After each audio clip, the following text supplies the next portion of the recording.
আপনারা? আশা করি সবাই ভালো আছেন। তো আজকে আপনাদের সায়েন্স ক্লাসে স্বাগত জানাচ্ছি। আমি অভ্র, এবং আপনাদের সাথে কিউ অ্যান্ড এ বক্সেও ডেফিনেটলি একজন থাকবেন। তো আমরা টাইম ওয়েস্টেজ না করে আমাদের কাঙ্ক্ষিত ক্লাসটা শুরু করি। ম্যাক্সিমাম পার্টিসিপেন্ট আসা পর্যন্ত হচ্ছে আমি ওয়েট করেছি। তো আমার মনে হচ্ছে যে ম্যাক্সিমাম পার্টিসিপেন্ট এখানে চলে আসছে। তো আমি হচ্ছে আর সময় নষ্ট না করে আমাদের কাঙ্ক্ষিত ক্লাসটা শুরু করে দিই, কেমন? তো আজকে আমাদের টপিক, যেটা খুব ইজি কিছু টপিক, তাই না? মোটেও ইজি টপিক না। এগুলো হচ্ছে বহুবার আসা, দেখতে সহজ মনে হলেও আসলে এগুলো সহজ না, এই টাইপের কিছু টপিক। তো মুক্তার ভাই, ভয়েস কি ক্লিয়ার আছে? জি ভাইয়া, সাউন্ড ক্লিয়ার আছে ভাইয়া। ও আচ্ছা, ঠিক আছে। শিমুল আসার সাথে সাথে একটা সুন্দর একটা কমপ্লিমেন্ট দিলেন। অভ্র ভাইয়া দারুণ ক্লাস নেন, আমার পছন্দ, খুব আপনাদেরও আমার খুব পছন্দ।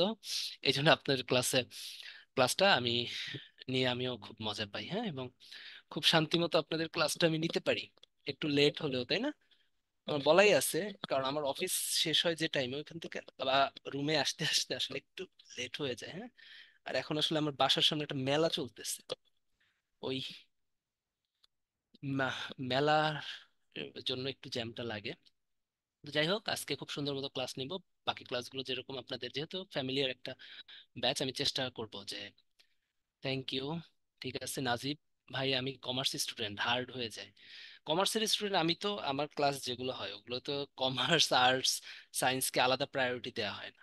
সবার জন্য, সবার জন্য শিক্ষা এরকম, ঠিক আছে? হ্যাঁ, ইভেন আমি যখন বাংলাদেশ পড়াবো তখন সায়েন্সের স্টুডেন্টদের কাছে মনে হবে যে আমি কেন আর্টস পড়লাম না। বিশেষ করে সংবিধান আমি যখন পড়াই, মেডিকেলের স্টুডেন্ট, বুয়েটের স্টুডেন্ট, ইঞ্জিনিয়ারিং স্টুডেন্ট, সবাই আপনারা মনে করবেন যে এই সংবিধানই তো পৃথিবীর সব থেকে বেস্ট একটা সাবজেক্ট, তাই না? তা আমি হচ্ছে প্রত্যেক ক্লাসেই আপনাদের লেভেল, আপনাদের যতটুক লাগে অতটুক দিয়েই হচ্ছে ট্রাই করবো, কেমন? ব্যাপারটা ওটা না যে কঠিন হবে না, আপনি কমার্সের হন, আপনি ক্লাসটা বুঝতে পারবেন। Thank you. আমার ক্লাসে পড়া ক্লাসেই হয়ে যায়, থাক। ঠিক আছে, এটার প্রমাণ হবে হচ্ছে প্রিলি পরীক্ষায়, দেখবো কে কতটা কি করছেন, হ্যাঁ। আশা করি ভালো পারবেন, ডেফিনেটলি আপনার ভালো, সবাই খুব ভালো। আচ্ছা, একটা মোবাইল কোড ছিল, হ্যাঁ, মোবাইল কোড করে আসলাম। যৌথ অভিযান মোবাইল কোড, অনেক দিতে হয়েছে আর কি। তো যাই হোক, একটু দেখি, হ্যাঁ। কিছু বহুল ব্যবহৃত অধাতু, তাদের যৌগসমূহ অধাতু পদার্থ, ধাতুর আকরিক, তার মানে কি? আমাদের অনেক অধাতু আছে যেগুলো আমরা ব্যবহার করি, যেগুলো আলটিমেটলি কাজের না। এগুলো নিয়ে আমরা আজকে কাজ করব। ধাতব পদার্থ নিয়ে কাজ করব। ধাতব যৌগ যেগুলো ইউজ করি, সংকর যৌগ, পিতল, কাঁসা, ব্রোঞ্জ, এগুলো নিয়ে আমরা পড়বো। ঠিক আছে, ওকে। ভয়েস তো আস্তে আসার কথা না, আমি তো যথেষ্ট চিল্লায়ে কথা বলতেছি। ভয়েস ক্লিয়ার আছে, হ্যাঁ? হ্যাঁ, সাউন্ড ক্লিয়ার আছে ভাইয়া, ভয়েস যথেষ্ট পরিমাণ আছে। ঠিক আছে, তারপরেও আমি হচ্ছে গিয়া সবার প্রমাণের জন্য ভয়েসটা হাইয়েস্ট পার্সেন্ট বাড়াই দিচ্ছি, যত দেয়া যায়, হ্যাঁ। এই ভয়েস তো, এই যে 100% দিয়ে দিলাম ভয়েস, এই যে দেখেন প্রমাণ, হ্যাঁ, এই যে। ঠিক আছে, ওকে।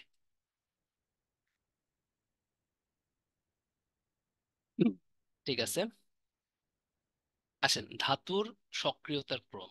ঠিক আছে, আমরা যে সমস্ত ধাতু জানি, যেমন পটাশিয়াম, হ্যাঁ, sodium, calcium, magnesium, aluminium, zinc, iron বা লোহা, সোনা, হ্যাঁ, lead, copper, silver, mercury, silver, platinum, ঠিক আছে, টিন, হ্যাঁ, সোনা, এগুলো হচ্ছে যেগুলো আছে, এগুলো হচ্ছে, এটা কিন্তু টিন, হ্যাঁ, তেসেন। আর অরাম হচ্ছে গিয়ে আপনার সোনা, তো স্বর্ণ। তো এগুলো যেগুলো আছে প্রত্যেকটা সক্রিয়তার ক্রমটা খুব ইম্পর্টেন্ট, যে কোনটা কোনটার থেকে বেশি সক্রিয়। এটা মনে রাখার উপায় হচ্ছে, কে নাকি ম্যাকগাইভার এলো, যেন ফিরে সোনা পাবে, হায় কুমিল্লার হাজিয়াস পেটাবে আমায়। কেতে কি কে, কে মানে হচ্ছে পটাশিয়াম, না কেতে হচ্ছে, এনেতে সোডিয়াম, ক্যালসিয়াম, হ্যাঁ, সংকেতগুলো আমাদের একটু পড়তে হবে। সোডিয়ামের সংকেত হচ্ছে এনে, ঠিক আছে, magnesium, aluminium, zinc, iron, stannum, ঠিক আছে, এসএন, এটা কিন্তু টিন, এটা একটু মনে রাখতে হবে, হ্যাঁ। এটার সংকেত হচ্ছে টিন। এটা হচ্ছে লেড, এবারে মনে হয় ভাই এগুলো তো জানি, না এটা আর্টস এর স্টুডেন্টদের অনেক সমস্যা হয়। তাই আমি লিখে দিচ্ছি, হ্যাঁ পরীক্ষা কিন্তু আসে যে মার্কারির সংকেত কোনটা। এটা হচ্ছে মার্কারি। কেমন? এটা হচ্ছে সিলভার। হুম। এটা হচ্ছে গোল্ড। তো প্রত্যেকটা জানতে হবে, হ্যাঁ।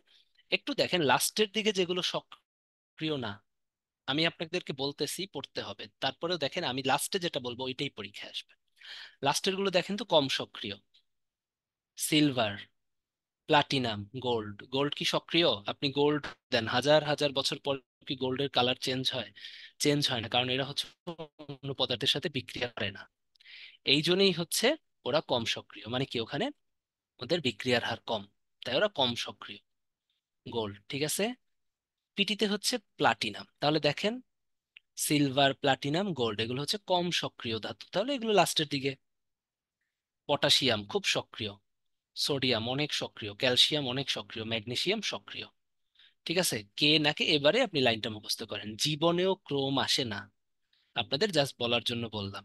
জীবনেও ক্রোম আসবে না, বাট তারপরেও যারা পড়তে পারবেন খুবই ভালো, না পড়তে পারলেও কোনো আপত্তি নেই। ক্রোম কখনোই আসে না যে কোনটা কোনটা থেকে সক্রিয়। কিন্তু এই যে লাস্টের তিনটা, সিলভার, প্লাটিনাম, সোনা, এগুলো হচ্ছে কম সক্রিয় ধাতু। এটা কিভাবে মনে রাখবেন? কারণ এরা তো এই যে সোনা রূপা এগুলো কিন্তু কালার চেঞ্জ হয় না ইউজুয়ালি, প্লাটিনামেরও কালার চেঞ্জ হয় না। ঠিক আছে, এখান থেকে শুধু এই লাস্টের তিনটা আসে। আর এখানে হচ্ছে টিনের সংকেত কি আসতে পারে, লেডের সংকেত কি আসতে পারে, হ্যাঁ এগুলো হচ্ছে নন সায়েন্স ব্যাকগ্রাউন্ড যাতে তাদের জন্য এই কোশ্চেন গুলো করা হয়। কারণ কিছু কিছু কোশ্চেন তো জানতে হবে, তাই না? ওকে, আপনাদের লেভেলেরই কোশ্চেন আসবে, খুব কঠিন না। এবারে আসেন অভিজাত ধাতু। এই স্লাইডটা হচ্ছে 100% ইম্পর্টেন্ট। ফার্স্ট স্লাইডটা যদি না পড়েন কোনো সমস্যা নাই, এইটা হচ্ছে মোস্ট এম। 100% কোন কোন ধাতু অভিজাত ধাতু? যেগুলোর দাম বেশি, গহনা বানাই, তাই না? সোনা, রূপা, প্লাটিনাম, হ্যাঁ।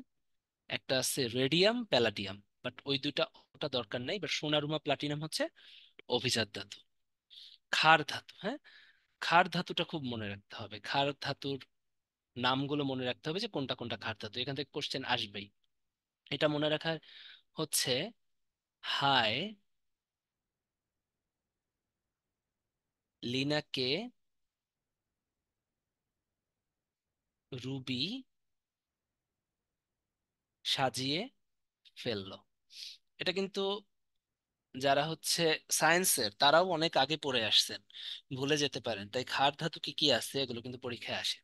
হাই লিনাকে রুবি সাজিয়ে ফেললো। হাইতে কি হাইড্রোজেন, লিতে লিথিয়াম, নাতে সোডিয়াম, হ্যাঁ সোডিয়ামের সংকেত হচ্ছে এনে, কেতে পটাশিয়াম, রুবিতে রুবিডিয়াম, সাজিয়েতে সিজিয়াম, ফেললোতে ফ্রন্সিয়াম। ঠিক আছে, হাইড্রোজেন, লিথিয়াম এখানে কিন্তু লাগবে, প্রত্যেকটা লাগবে, বিশেষ করে lithium, sodium, potassium. Sodium, potassium এটা ক্ষার ধাতু, এটা যদি আপনি না পারেন আপনার বিসিএস হবে না। কারণ খুব আসে যে কোনটা কোনটা ক্ষার ধাতু, কোনটা মৃৎ ক্ষার ধাতু, হ্যাঁ কেমিস্ট্রি আজকে যেহেতু আমরা কেমিস্ট্রিতে পড়তেছি, হ্যাঁ। ঠিক আছে, হালিমাকে রুবি চেসে ফেলেছে। আচ্ছা আপনার এরকম আত্মঘাতী মানে মানে কবিতা মনে রাখেন কেন? নেমোনিক তো আত্মঘাতী মনে রাখা লাগবে না। দেখেন হালিমাকে রুবি চেছে ফেলেছে, এর থেকে হায় লিনাকে রুবি সাজিয়ে ফেললো ইজি না? হায় লিনাকে রুবি সাজিয়ে ফেললো, সবসময় পজিটিভ জিনিস চিন্তা করবেন, হ্যাঁ পজিটিভিটি ভাববেন, তাহলে দেখবেন যে সারাদিন অনেক টেনশনের পরেও রাতটা অনেক ভালো কাটবে। ঠিক আছে, ওকে। এটা আমি আমাকে দিয়ে আপনাদের বলি, আমি সারাদিন প্রচুর পজিটিভিটির ভিতরে কাজ করি। লাইক গায়ে কখনো লাগাই না। কারণ আপনি ক্যাডার সার্ভিসে যখন আসবেন, আপনি যখন ক্যাডার হবেন, প্রথম কথা হচ্ছে আপনি সকাল থেকে বিকাল পর্যন্ত আপনার সিনিয়রের ঝাড়ি খাবেন। খাইতে খাইতে খাইতে খাইতে মনে করেন, অবশ্যই রিজন সহ ঝাড়ি আছে, রিজনের জন্য ঝাড়ি খাবেন, কারণ কারণ থাকা সত্ত্বেও ঝাড়ি খাবেন, কারণের বাইরেও ঝাড়ি খাবেন। কিন্তু আপনার মনে হবে ওটাই একটা পার্ট, পজিটিভলি নিতে হবে, আপনি রেগে যাবেন না, ঠিক আছে? তাহলে দেখবেন যে খুব ভালো লাগে। এই দেখেন আমি সারাদিন ঝাড়ি ঠাড়ি খেয়ে এখন কিন্তু ফুরফুরা মেজাজে আপনাদের পড়াচ্ছি। ওকে, এবার আমি যখন চলে আসছি আমি বলেও আসছি স্যারকে যে স্যার আমি একটু বের হই। বলছে কেন যাবো? আমি বললাম যে স্যার আমার অনলাইনে পড়াইতে হবে। তারপর বলছে আচ্ছা খুব ভালো কাজ করো। ঠিক আছে, সো ব্যাপারটা হচ্ছে ওরকম, খুব পজিটিভিটি নিয়ে কাজ করবে। অবশ্য সকাল থেকে কিন্তু আমি প্রচুর ঝাড়ির উপরে ছিলাম, হ্যাঁ। আসুন এবার হচ্ছে মৃৎক্ষার ধাতু। মৃৎক্ষার ধাতু মনে রাখার উপায় হচ্ছে বিরিয়ানি,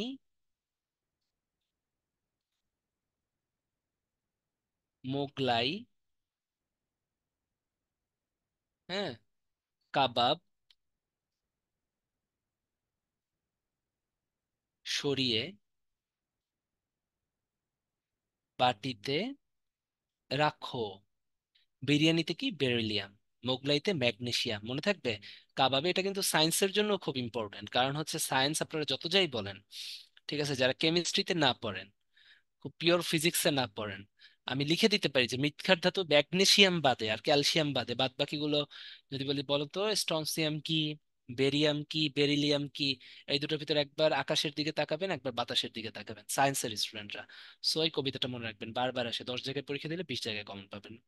ঠিক আছে, বেরিলিয়াম, স্ট্রনসিয়াম, বাটিতে হচ্ছে বেরিয়াম, রাখোতে হচ্ছে রেডিয়াম, আসে বেশি হচ্ছে বেরিয়াম, বেরিলিয়াম, ম্যাগনেসিয়াম, ক্যালসিয়াম। ঠিক আছে, স্ট্রনসিয়াম আর রেডিয়াম ওভাবে আসে না। আর এদিকে যদি বলেন আসে হচ্ছে লিথিয়ামটা খুব আসে, আর সোডিয়ামটা আসে, পটাশিয়ামটা আসে। দাগাই দিলাম কিন্তু নিচে, ঠিক আছে। ওকে, কবিতাটা মনে থাকলে সবগুলোই মনে থাকবে, ঠিক আছে। নীলকালি দিয়ে দাগাই দিলাম। ওকে, নরম ধাতু যেগুলো ছুরি দিয়ে কাটা যায়, বারবার আসে পরীক্ষায়, বারংবার আসে, সোডিয়াম ছুরি দিয়ে কাটা যায়, পটাশিয়াম ছুরি ছুরি দিয়ে কাটা যায়, ক্যালসিয়াম ছুরি দিয়ে কাটা যায়, লেড ছুরি দিয়ে কাটা যায়। ঠিক আছে, কিন্তু সব থেকে বেশি আসে sodium. Sodium, potassium, calcium, lead. দেখেন তো দুইটা ক্ষার ধাতু, একটা হচ্ছে মৃৎ ক্ষার ধাতু, ক্যালসিয়ামটা মৃৎ ক্ষার ধাতু, লেড একটা আলাদা। তো সোডিয়াম পটাশিয়াম কিন্তু কাছাকাছি ধর্মের।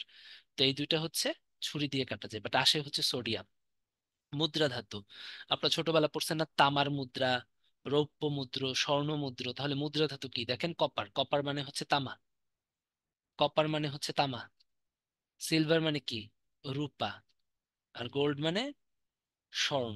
ঠিক আছে, এটা সোনা বলবেন না, শুনতে যেন কেমন লাগে, হ্যাঁ। ঠিক আছে, এটা স্বর্ণ বলবেন, হ্যাঁ, শুনতে ভালো লাগবে। তাহলে কপার, সিলভার, গোল্ড, এই তিনটা হচ্ছে আপনার কি? এই তিনটা হচ্ছে মুদ্রা ধাতু। ওকে, মৃৎক্ষার ধাতু হচ্ছে যে সমস্ত ক্ষার ধাতু মাটি থেকে পাওয়া যায় ম্যাক্সিমাম ক্ষেত্রে, ঠিক আছে, এগুলো হচ্ছে মৃৎক্ষার, মাটিতে থাকে এগুলো। মাটির ক্ষার, সহজ কথায়।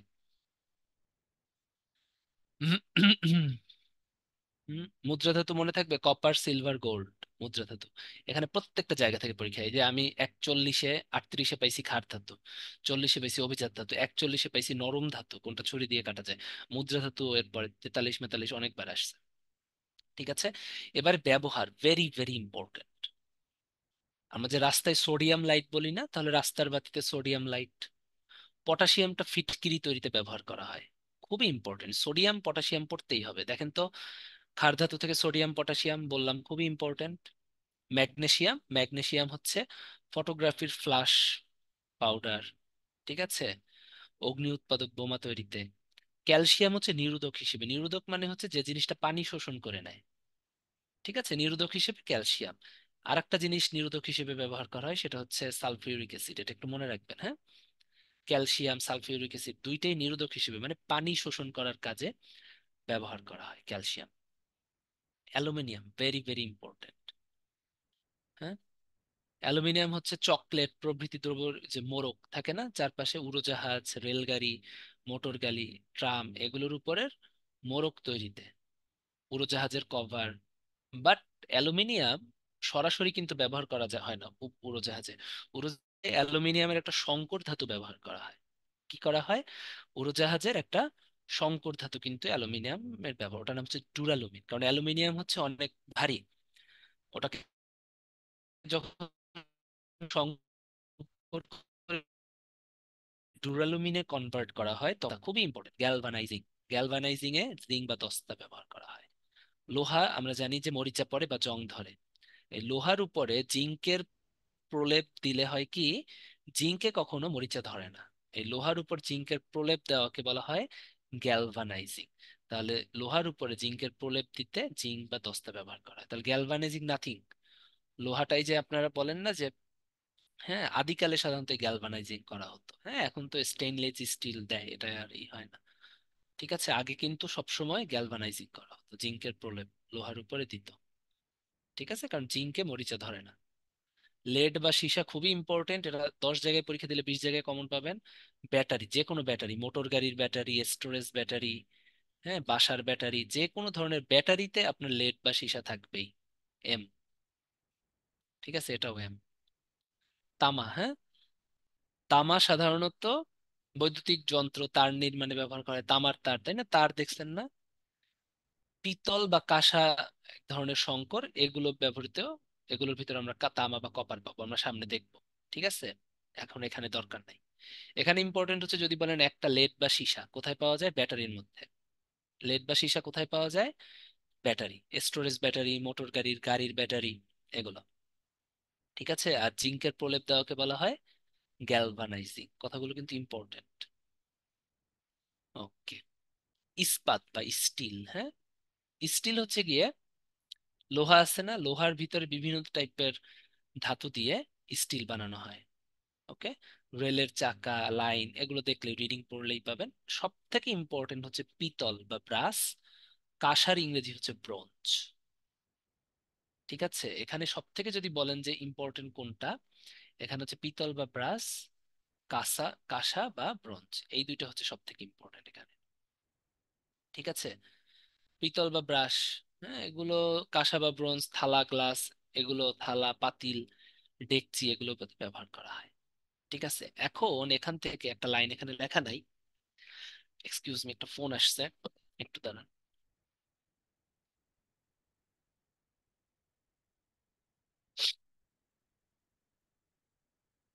আমি পড়াইতে থাকি, তারপরে ফোনটা রিসিভ করতেছি, সমস্যা নেই। মরিচাহীন ইস্পাত, হ্যাঁ, স্টেইনলেস স্টিল, এইটার জন্যই এখন আর আমরা লোহার উপরে গ্যালভানাইজিং করি না। হ্যাঁ, স্টেনলেস স্টিল কিন্তু সব জায়গায়, ঝুড়ি, কাঁটা চামচ, সব জায়গায়, রান্নাঘরে, তাই না? প্রত্যেকটা জায়গায় কিন্তু এখন আমরা ইউজুয়ালি এটা ইউজ করি। রান্নাঘরের সিঙ্ক, রসায়ন শিল্পের বিক্রিয়া পাত্র, অস্ত্রোপচারের যন্ত্রপাতি, সব জায়গায় এটা ইউজ করি, মরিচাহীন স্টিল বা হচ্ছে স্টেইনলেস স্টিল। খুবই ইম্পর্টেন্ট কিন্তু এটা, স্টেইনলেস স্টিল, এটা খুবই খুবই খুবই ইম্পর্টেন্ট। এখন হচ্ছে আপনাদের আহ গান মেটাল, এগুলো রিডিং পড়বেন। সব থেকে ইম্পর্টেন্ট এখানে হচ্ছে ডুরালুমিন, বললাম। উড়োজাহাজ তৈরিতে ব্যবহার করা হচ্ছে অ্যালুমিনিয়ামের একটা সংকর। উড়োজাহাজ তৈরিতে ডুরালুমিন ব্যবহার করা হয়, অনেকবার আসে। টাইপ মেটাল, নামেই টাইপ মেটাল, মানে টাইপিং এর কাজে আপনি ইউজ করবেন। ঠিক আছে, এটা ছাপাখানার অক্ষরের ছাঁচ তৈরিতে ব্যবহার করা হয়। ঠিক আছে, এবার আসেন, এখানে কয়েকটা জিনিস আছে।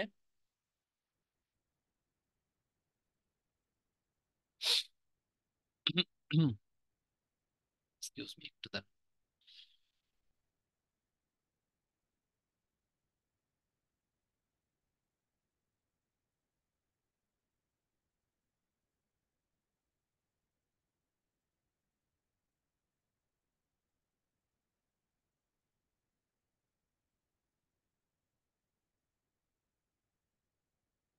কোথায় যেন ছিলাম?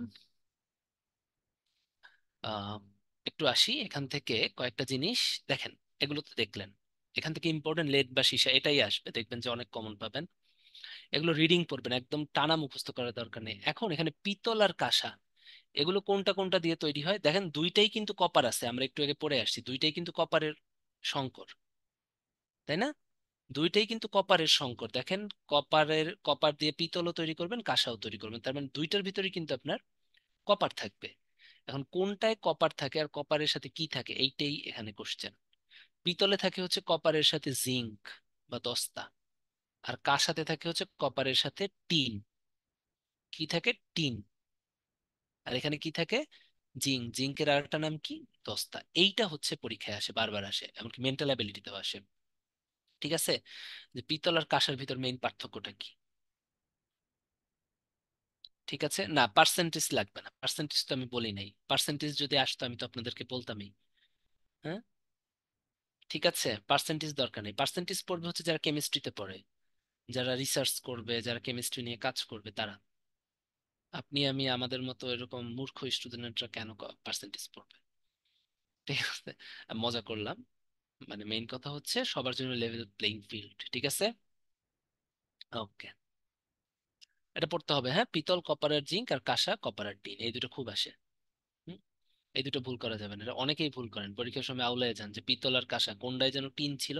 দেখেন দুইটাতেই কপার, পিতলে হচ্ছে জিঙ্ক, কাঁসাতে হচ্ছে tin. That's it.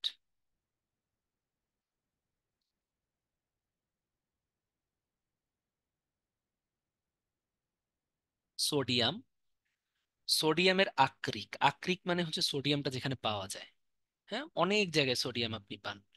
Rock salt, rock salt মানে না কিন্তু যেটা পাহাড়ে পান, রক মানে পাহাড় না, সমুদ্র থেকে যেটা পান ওইটাই রক সল্ট। সমুদ্রের পানি বাষ্পীভূত করে যেটা পান ওটাই rock salt, sodium chloride rock salt. সোহাগা বোরাক্স, বোরাক্সের সংকেতটা পড়বেন Na2B4O7 10H2O। অনেক কঠিন সংকেত, বাট মনে রাখতে পারলে ভালো, না মনে রাখতে কোনো সমস্যা নেই। সোহাগা। চিলি সল্টপিটার আপনাদের লেভেলে কোনো দরকার নাই, ন্যাট্রন কোনো দরকার নাই, যতটুকু লাগবে আমি বলে দিব। রক সল্টটা ইম্পর্টেন্ট, সোডিয়াম ক্লোরাইড। খাবার লবণ, খাবার যে লবণ এইটাই কিন্তু রক সল্ট। আপনারা রক সল্ট অনেকে ভাবেন যে পাহাড় থেকে যে লবণটা আসে, না, খাবার সল্ট যেটা, তাই না, আমরা সমুদ্র থেকে যে পাই ওইটাই রক সল্ট। ঠিক আছে, এখান থেকে যতটুকু পড়বেন একটু বলি। সোডিয়াম, হ্যাঁ, সোডিয়াম ক্লোরাইড হচ্ছে রক সল্ট। সোডিয়ামে যদি পানি না থাকে, অনার্দ্র সোডিয়াম কার্বনেট, হ্যাঁ, এটা হচ্ছে সোডা অ্যাশ। অ্যাশ মানে কি, ছাই, ছাইয়ের ভিতর কি পানি থাকে, ছাই ঝুরঝুরা থাকে না। তাই সোডা অ্যাশ কি দেখেন তো, কোন রকম পানি ছাড়া সোডিয়াম কার্বনেট। ঠিক আছে। কাপড় কাচা সোডা, সোডা কাপড় কাচতে পানি লাগে, তাহলে এখানে আর্দ্র sodium carbonate, sodium carbonate dot 10H2O, খুব ইম্পর্টেন্ট এটা। ঠিক আছে, এটা যেন মনে থাকে। হুম। খাবার সোডা, খুবই ইম্পর্টেন্ট, সোডিয়াম বাইকার্বনেট বা সোডিয়াম হাইড্রোজেন কার্বনেট, দেখেন এটা, এটার একটা নাম সোডিয়াম বাইকার্বনেট বা সোডিয়াম হাইড্রোজেন কার্বনেট। এটা খাবার সোডা। এখানে যদি বলেন আসে, মেইনলি আসে খাবার সোডা আর হাইপো। হাইপো আগের দিনে ইউজ করতো ফিল্ম, ক্যামেরার ফিল্ম যে নেগেটিভ, হ্যাঁ, ছবির যে পিকচারের যে নেগেটিভ ওগুলোর জন্য hypo. Sodium thiosulphate, sodium thiosulphate একটু দেখতে হবে, সংকেতটা একটু দেখেন, Na2S2O3, আমি কিন্তু সব বলতেছি না, সব বলতেছি না। আর টেস্টিং সল্ট এটাও লাগবে, মনোসোডিয়াম গ্লুটামেট আসে পরীক্ষায় আসে, কিচ্ছু করার নাই, মনে রাখতে হবে, এটা রিটেনেও আসে। C5H8NO4Na, monosodium glutamate. প্রিলিতে সংকেত আসবে না, প্রিলিতে নামগুলো আসবে। তাহলে একটু দেখেন, ফার্স্ট এটা পড়বেন সোডা অ্যাশ, সোডার ছাই, পানি ছাড়া সোডিয়াম কার্বনেট। কাপড় কাচা সোডা, সোডিয়াম কার্বনেট 10H2O। খাবার সোডা হচ্ছে sodium hydrogen carbonate, sodium thiosulphate H2O3। Testing salt monosodium glutamate, তাই না, হাইপো হচ্ছে থায়োসালফেট, আর টেস্টিং সল্ট মনোসোডিয়াম গ্লুটামেট, এখান থেকে আসবেই। ওকে। আর কস্টিক সোডা যদি মনে রাখতে পারেন, এটা রাখেন, এটা সায়েন্সের স্টুডেন্টরা সবাই পারে, সোডিয়াম হাইড্রোক্সাইড, NaOH। ওকে। ক্যালসিয়াম, এবার আসেন, সোডিয়াম গেল, এই কটা লাগবেই, মনে রাখতে হবে নাহলে সমস্যা হবে। ক্যালসিয়াম, এখান থেকে যদি একটা জিনিস মনে রাখেন, ক্যালসিয়াম থেকে চুনা পাথর, ক্যালসিয়াম কার্বনেট, ক্যালসিয়াম কার্বনেট এটা মনে রাখবেন। চুন, চুনের আরেকটা নাম হচ্ছে কুইকলাইন। চুন আর কলিচুন কিন্তু এক না, এটা আপনারা অনেকেই ভুল করেন, চুন হচ্ছে ক্যালসিয়াম অক্সাইড, আর কলিচুন হচ্ছে ক্যালসিয়াম হাইড্রোক্সাইড, এই দুটো ভুল করা যাবে না। জাস্ট যতটুকু দিব অতটুকু পড়বেন, আর না, আর আমি পড়তে বলবো না। হ্যাঁ, চুনা পাথর ক্যালসিয়াম কার্বনেট। ঠিক আছে, এবার একটু আসেন জিপসাম। জিপসাম হচ্ছে ক্যালসিয়াম সালফেটের সাথে যদি 2 অণু পানি আপনি যুক্ত করেন, হুম, ঠিক আছে, ক্যালসিয়াম সালফেটের সাথে যদি 2 অণু পানি যুক্ত করেন, এটা হচ্ছে কি, জিপসাম। এটা কি, এটা হচ্ছে জিপসাম। হ্যাঁ।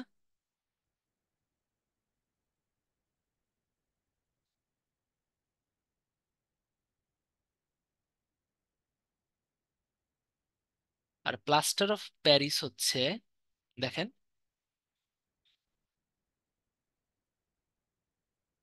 2 অণু ক্যালসিয়াম সালফেট, 1 অণু পানি। অথবা আপনি বলতে পারেন ক্যালসিয়াম সালফেটের 2 অণু আপনি হাফ দিয়ে গুণ করতে পারেন। এই দেখেন, 2 অণু ক্যালসিয়াম সালফেট, হাফ অণু পানি, এটা হচ্ছে কি আপনার কে, প্লাস্টার অফ প্যারিস। এখন জিপসাম কি, জিপসামে হচ্ছে ক্যালসিয়াম সালফেটের সাথে 2 অণু পানি। আর প্লাস্টার অফ প্যারিস হচ্ছে দুই অণু ক্যালসিয়াম সালফেটের সাথে হাফ অণু পানি। এটা কিন্তু ভুল করা যাবে না। তাহলে এটা কি হবে বলেন তো? প্লাস্টার অফ প্যারিস কাকে বলবো?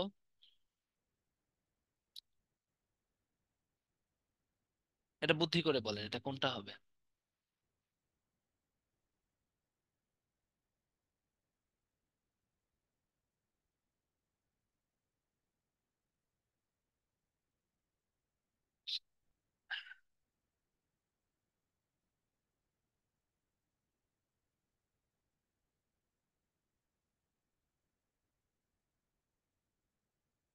ওকে, ভালো মতো বুঝে বুঝে বলেন।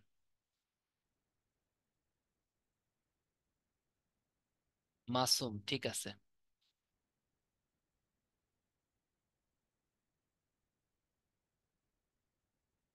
দেখি কে কি করছেন। হ্যাঁ, এটা সঠিক উত্তর হবে হচ্ছে, দেখেন, দুই অণু পানি সহযোগে, হ্যাঁ, ক্যালসিয়াম সালফেটের অণুকে বলা হয় জিপসাম। আর প্লাস্টার অফ প্যারিস কি? প্লাস্টার অফ প্যারিস আমি বলছিলাম ক্যালসিয়াম সালফেটের দুই অণু। হ্যাঁ, আর হাফ অণু হচ্ছে পানি। ঠিক আছে, তাহলে এটা কি হবে?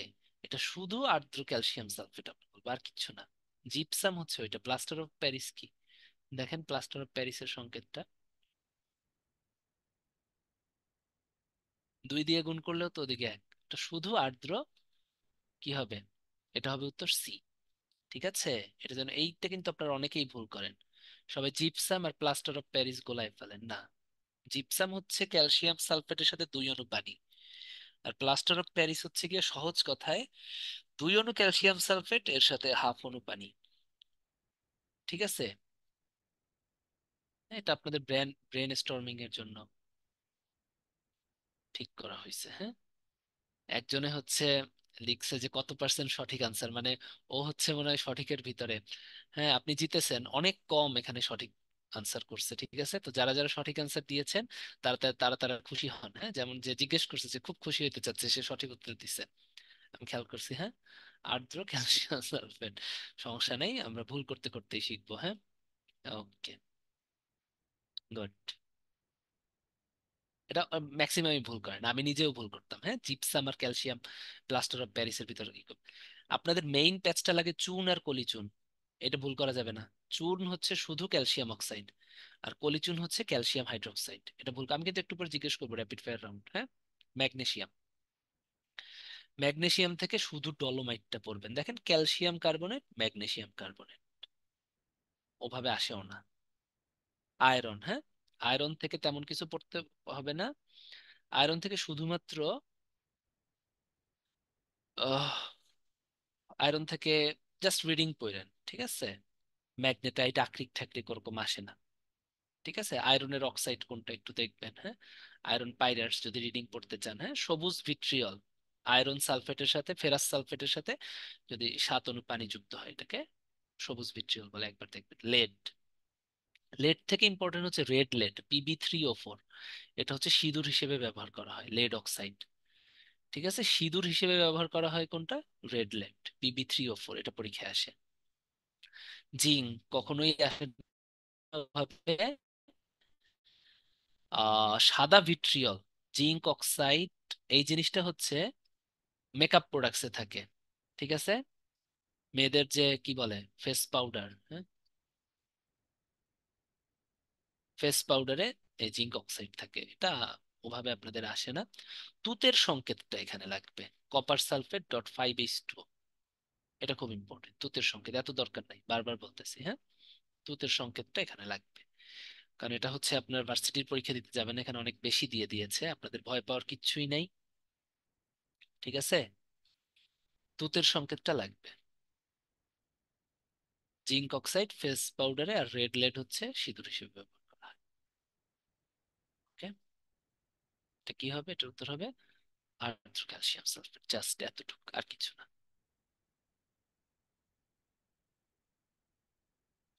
যেগুলো দাগাই দিলাম এর বাইরে কিন্তু পড়বেন না। আর যাদের এগুলো বিষের মতো লাগতেছে, যে ভাই মনে হচ্ছে যে বিষ দেয়ার মানে পয়জনাস, এগুলো সব টক্সিক। হ্যাঁ, সবগুলো এক একটা টক্সিন, খুব টক্সিক লাগতেছে। চুন, কলি চুন পরে ফেলবেন, রক সল্ট পরবেন, সোডা অ্যাশ গুলো একটু পইরেন, টেস্টিং সল্ট একটু পরে ফেলবেন, বারবার আশা করছেন। ঠিক আছে? ওকে।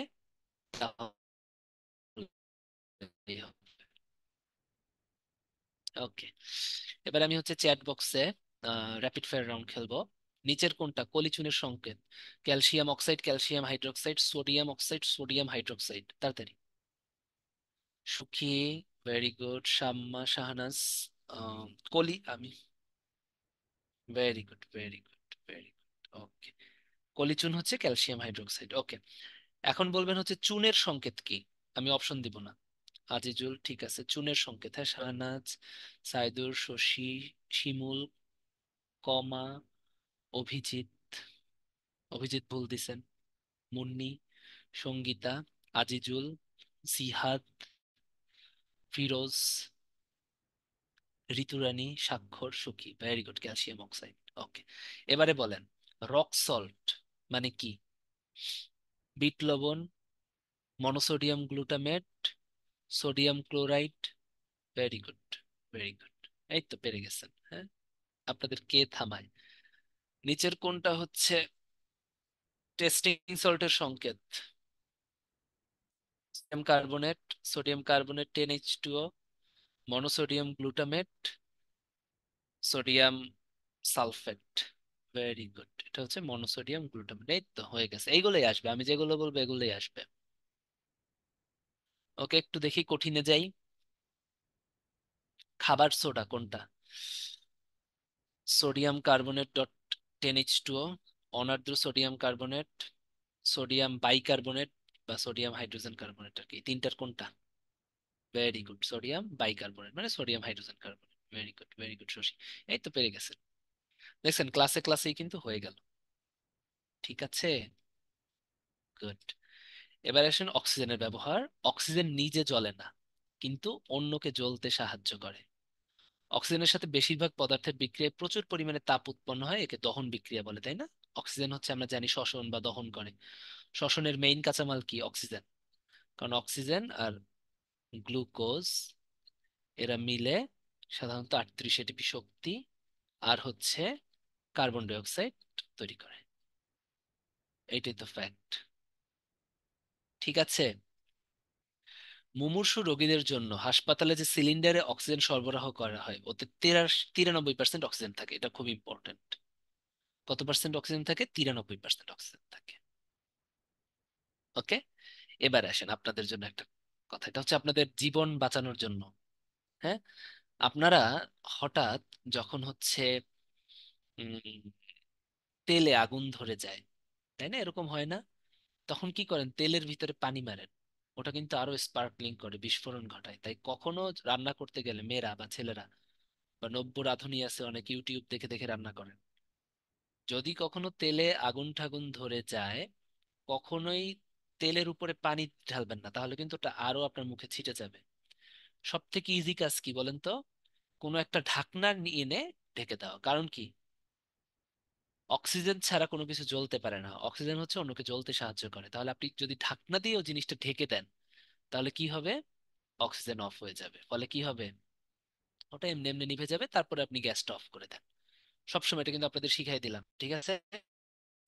যাই হোক, তেলের উপরে যখন আগুন ধরবে বা কিছু হবে, বা আপনার মনে হয় খুব ছিটতেছে, আপনি সাথে সাথে ঢাকনা ফার্স্টে দিবেন, তারপর গ্যাস অফ করবেন। ফার্স্টে ঢাকনা দিবেন, তারপর গ্যাস অফ করবেন। এবার আসেন সেকেন্ড বাঁচার কোশ্চেন। আপনাদের ওই যে গ্যাস সিলিন্ডারে অনেক সময় আগুন ধরে যায়, ওটার উপর কখনোই পানি ঢালবেন না, আরো স্পার্ক করবে। বালতি আছে না, বড় বালতি, বালতি এনে ওটার উপর দিয়ে ঢেকে দিবেন, বালতি বালতি টাইপের কিছু, অথবা কাঁথা আছে না, কাঁথা এনে মুড়াই দেবেন, মানে ওটা মুড়াই দেওয়ার চেষ্টা করবেন। মোটা কাঁথা, নট পাতলা কাঁথা। মোটা কাঁথা, ভিজা কাঁথা হলেও সমস্যা নেই, মোড়াই দেওয়া সব থেকে ইজি হচ্ছে। সিলিন্ডারটার উপরে বালতি উপর করে এসে ঢেকে দিবেন, জ্বলবে না, তাই না? অক্সিজেন অফ হয়ে যাবে, গ্যাসও অফ হয়ে যাবে। এটা খুবই, মানে আপনাদের এটা খুবই আপনারা সমস্যা করেন, এটা বলে দিলাম। ঠিক আছে, ওকে।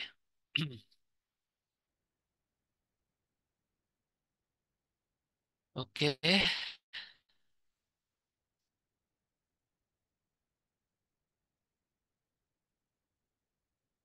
বাকি 7% পানি থাকে ভাইজানেরা। ঠিক আছে। হ্যাঁ, বাকি 7% পানি থাকে। ওকে। নাইট্রোজেন অক্সাইড খুবই ইম্পর্টেন্ট। বজ্রপাতের সময় যেটা হয়, নাইট্রোজেন আর অক্সিজেন বিক্রিয়া করে নাইট মানে নাইট্রোজেন অক্সাইড তৈরি করে। ঠিক আছে। এটা খুবই খুবই খুবই ইম্পর্টেন্ট। তারপরে হচ্ছে গিয়া নাইট্রোজেন ডাই অক্সাইড তৈরি করে। হ্যাঁ। এখান থেকে একটা খুব ইম্পর্টেন্ট, নাইট্রাস অক্সাইড, N2O, এটাকে লাফিং গ্যাস বলা হয়। নাইট্রাস অক্সাইড একটা বর্ণহীন গ্যাস, এটা লাফিং গ্যাস, এখান থেকে খুব বেশি কিছু লাগবে না। নাইট্রাস অক্সাইড N2O, এটা হচ্ছে লাফিং গ্যাস। এটা খুব আসে যে কোনটা লাফিং গ্যাস, উত্তর কি? Nitrous oxide. ঠিক আছে, এটার বাংলা নামটাও পড়তে হবে, নাইট্রাস অক্সাইড। নাইট্রাস অক্সাইড হচ্ছে লাফিং গ্যাস, N2O। ঠিক আছে, এটা কিন্তু মৃদু চেতনা নাশক, বিক্রিয়া ঠিক্রিয়া কিচ্ছু দরকার নাই। হ্যাঁ। একটু জানেন যে যখন বজ্রপাত হয়, হ্যাঁ, অনেক বজ্র হয় আকাশে, থান্ডার স্টর্মিং হয়, তখন হচ্ছে নাইট্রোজেন আর অক্সিজেন বিক্রিয়া করে ফার্স্ট নাইট্রিক অক্সাইড তৈরি করে। এরপরে আবার নাইট্রিক অক্সাইড অক্সিজেন দ্বারা জারিত হয়ে বিক্রিয়া করে নাইট্রোজেন ডাই অক্সাইড তৈরি করে। ঠিক আছে, এরপরে নাইট্রোজেন ডাই অক্সাইড আবার পানির সাথে বিক্রিয়া করে নাইট্রিক অ্যাসিড তৈরি করে, এরপরে অ্যাসিড বৃষ্টি হয়। এগুলো রিটেনে পড়বেন, সমস্যা নাই। কিন্তু আপাতত জানেন কিন্তু, নাইট্রাস অক্সাইড হচ্ছে পরীক্ষাগারে তৈরি করা হয়, N2O, নাইট্রাস অক্সাইড N2O। এটা হচ্ছে একটা বর্ণহীন গ্যাস, এটাকে লাফিং গ্যাস বলে, খুব important. Nitric acid. Nitric acid খুবই শক্তিশালী অ্যাসিড, ক্ষয়কারক অ্যাসিড এবং জারক। হ্যাঁ। নাইট্রিক অ্যাসিড দিয়ে অ্যাকোয়া রেজিয়া বা রাজ অম্ল তৈরি করা হয়। এই যে স্বর্ণ বা প্লাটিনাম গলাতে স্বর্ণকাররা এটা ইউজ করে। এই যে যে আপনার ডিফারেন্ট ডিজাইনের অর্নামেন্টস বানান সোনা গলিয়ে, সোনা গলে কিন্তু এই রাজ অম্ল দিয়ে। রাজ অম্লর ভিতর কি থাকে? নাইট্রিক অ্যাসিড থাকে আর হাইড্রোক্লোরিক অ্যাসিড থাকে। হাইড্রোক্লোরিক অ্যাসিড থাকে 3 অণু, আর নাইট্রিক অ্যাসিড থাকে 1 অণু। এটা কিন্তু পরীক্ষায় আসে। এক অণুকে মোল হিসেবে আমরা ধরি। ঠিক আছে, এক মোলে সাধারণত 6.0 × 10⁻23টি অণু থাকে। মোল একটা আয়তনের একক। তো 1 মোল নাইট্রিক অ্যাসিড, তাই আমি 1 লিখলাম। আর 3 মোল থাকে হাইড্রোক্লোরিক অ্যাসিড। এইটার মাধ্যমে তৈরি হয় হচ্ছে রাজ অম্ল। রাজ অম্লতে হচ্ছে সোনা বা প্লাটিনাম এগুলো গলিয়ে স্বর্ণকাররা এগুলোতে কাজ করে। ফসফরাস, হ্যাঁ, ফসফরাস 2 প্রকার, একটা সাদা আর একটা হচ্ছে লাল। লাল ফসফরাস দিয়াশলাইয়ের কাঠির মাথায় আর বক্সের পার্শ্বে ব্যবহার করা হয়। আপনারা বলতেছেন এগুলো তো কালা। ওগুলো হচ্ছে গিয়ে কালা ফসফরাস বলতে কিছু নেই, ওটা হচ্ছে আপনার কোয়ালিটি খারাপ তাই কালা। ঠিক আছে, কোয়ালিটি খারাপ তাই।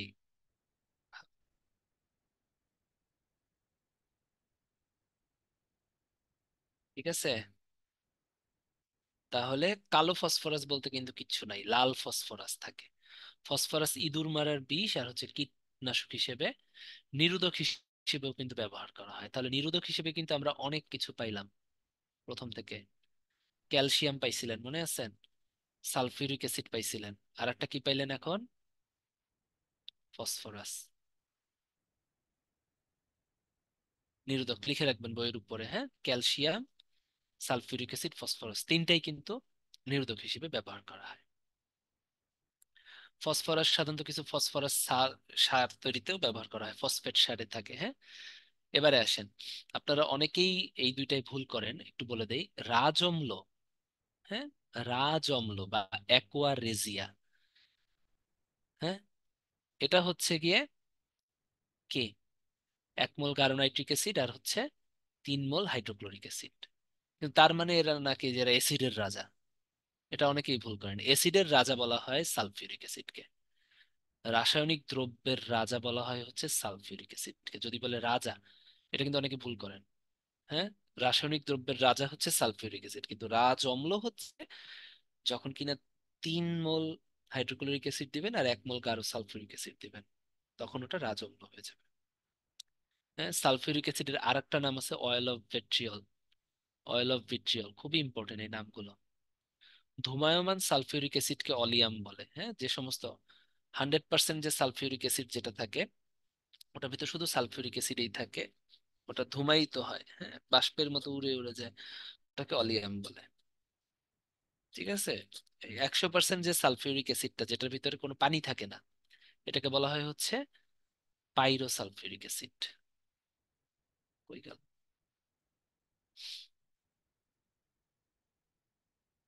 পাইরো সালফিউরিক অ্যাসিড বা ধূমায়মান সালফিউরিক অ্যাসিড, এটাকে পাইরো সালফিউরিক অ্যাসিডও বলা হয়, অলিয়াম বলা হয়, ধূমায়মান। গাড়ির ব্যাটারিতে সালফিউরিক অ্যাসিড ব্যবহার করা হয়, দেখছেন গাড়ির ব্যাটারিতে কত কিছু ব্যবহার করা হয়, সালফিউরিক অ্যাসিডও ব্যবহার করা হয়, লেডও ব্যবহার করা হয়। সীসা পড়ে আসছিলাম না? 100% সালফিউরিক অ্যাসিডকে বিশুদ্ধ সালফিউরিক অ্যাসিড বা সালফানও বলা হয়। ঠিক আছে, 100% সালফিউরিক অ্যাসিডকে কি বলা হয়? বিশুদ্ধ সালফিউরিক অ্যাসিড বা সালফান বলা হয়। ঠিক আছে। আর যখন এটা ধূমায়মান হবে, 100%-এর বেশি হয়ে যাবে, হ্যাঁ, 100% যখন থাকবে ওটাকে সালফান বলে। এটাকে যখন 100% হয়ে গেল, আরো বেশি বেশি হয়ে যাবে, তখন ওটা ধূমায়িত হবে।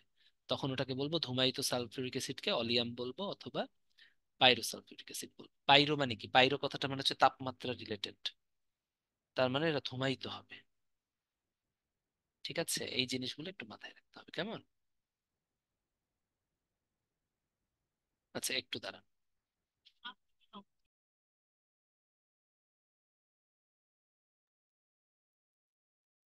ওকে।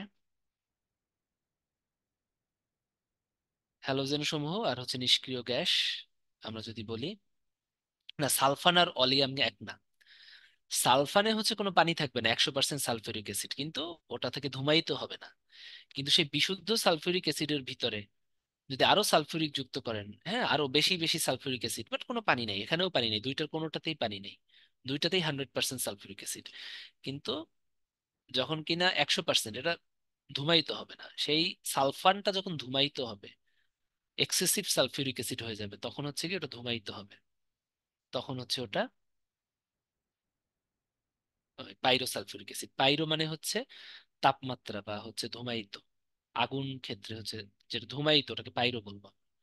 হ্যালোজেন সমূহ, হ্যাঁ, হ্যালোজেন সমূহ, হ্যালোজেন হচ্ছে ফ্লোরিন, ক্লোরিন, ব্রোমিন, আয়োডিন, অস্টেটিন। ঠিক আছে। এই ক্লোরিন গ্যাস মূলত ওজোন স্তর ক্ষয়ের জন্য দায়ী, ওজোন স্তর ক্ষয় করে। তাহলে কোন গ্যাস ওজোন স্তর মূলত ক্ষয় করে? Chlorine gas. যদি পরীক্ষায় আসে fluorine gas, chlorine gas, bromine, iodine, আপনারা প্যাচে লেগে যান যে ওজোন স্তর ক্ষয় করে তো ক্লোরো ফ্লোরো কার্বন। তো ফ্লোরো কথাটার প্রতি ওদের ভালোবাসা বেশি। ঠিক আছে, কিন্তু ক্লোরোফ্লোরো কার্বন মূলত কিন্তু ক্লোরিনটাই এখানে বেশি, দেখেন ক্লোরো আগে থাকে, তাই হচ্ছে যদি ফ্লোরিনও থাকে অপশনে, কিন্তু ক্লোরিন গ্যাস হবে। ফ্লোরিন কিন্তু আলাদাভাবে ঝামেলা করে না, যখন ক্লোরিন থাকবে তখন দেখেন ক্লোরোফ্লোরো কার্বন, তাই না? ওজোন স্তরে আরেকটা ক্ষতি করে হচ্ছে ক্লোরোফ্লোরো কার্বন, তাই তো? ক্লোরোফ্লোরো কার্বন, দেখেন ক্লোরিন থাকতেই হবে। সিএফসি, সিএফসি যদি অপশন থাকে আপনি সিএফসি দিবেন, কিন্তু যদি সিএফসি অপশন না থাকে, ফ্লোরিন আলাদা আলাদা করে থাকে, ক্লোরিন আলাদা করে থাকে, উত্তর কিন্তু ক্লোরিন গ্যাস হবে। বুঝতে পারছেন কথাটা? এটা কিন্তু অনেকেই ভুল করেন। ক্লোরিন গ্যাস দিয়ে একদম 1 পয়েন্ট, হ্যাঁ, ধূমায়িততে ধোঁয়া উঠবে।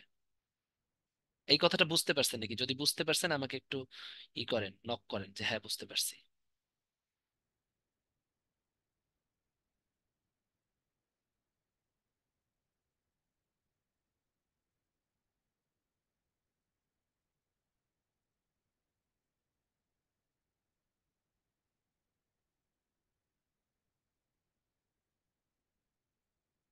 ঠিক আছে, ওকে। এবারে আমি অপশন দিব, বলেন নিচের কোনটা ওজোন স্তর ক্ষয়ের জন্য দায়ী? টিএফসি, ফ্লোরিন গ্যাস, ফ্রিয়ন্স, না হচ্ছে সকল হ্যালোজেন? নিচের কোনটা হচ্ছে ইসের জন্য দায়ী? ভেরি গুড, উত্তর হবে সিএফসি। এখন বলেন নিচের কোনটা ওজোন স্তর ক্ষয়ের জন্য দায়ী?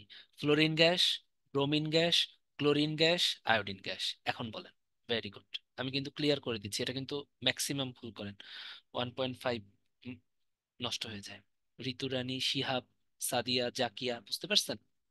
ওকে, মুন্নি, সঙ্গীতা, মাহফুজ, হ্যাঁ, ফিরোজ, সিয়াম, মাসুম, তানজিল, দীপা, জাকিয়া। গুড। আমরা তো ভালো, খারাপ নাকি, খুবই ভালো সবাই। হ্যাঁ, একটা পোল নিয়ে নিচ্ছি, ঠিক আছে? লাফিং গ্যাসের সংকেত কোনটা?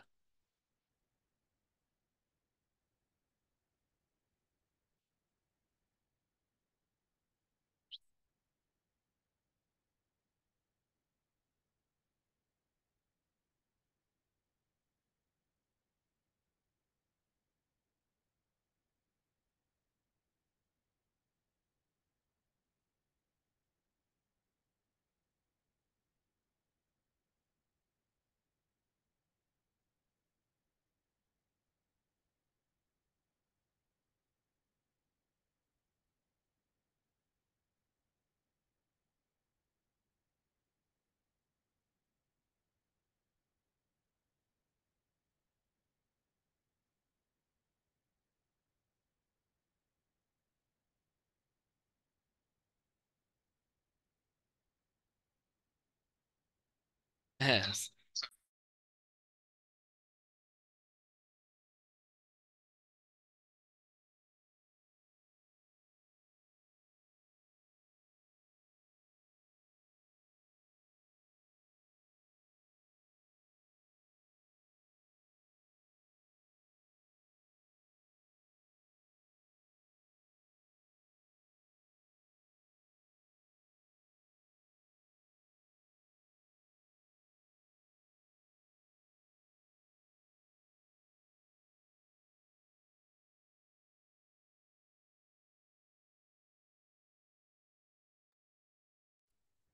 ঠিক আছে, থ্যাঙ্কস আ লট। 85% সঠিক উত্তর দিয়েছেন। এবার আমি র্যাপিড ফায়ার রাউন্ড খেলবো, আসেন। চ্যাট বক্সে চলে আসেন সবাই।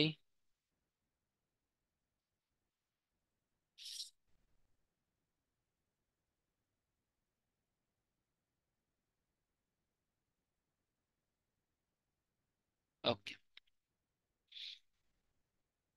প্রথম কোশ্চেন।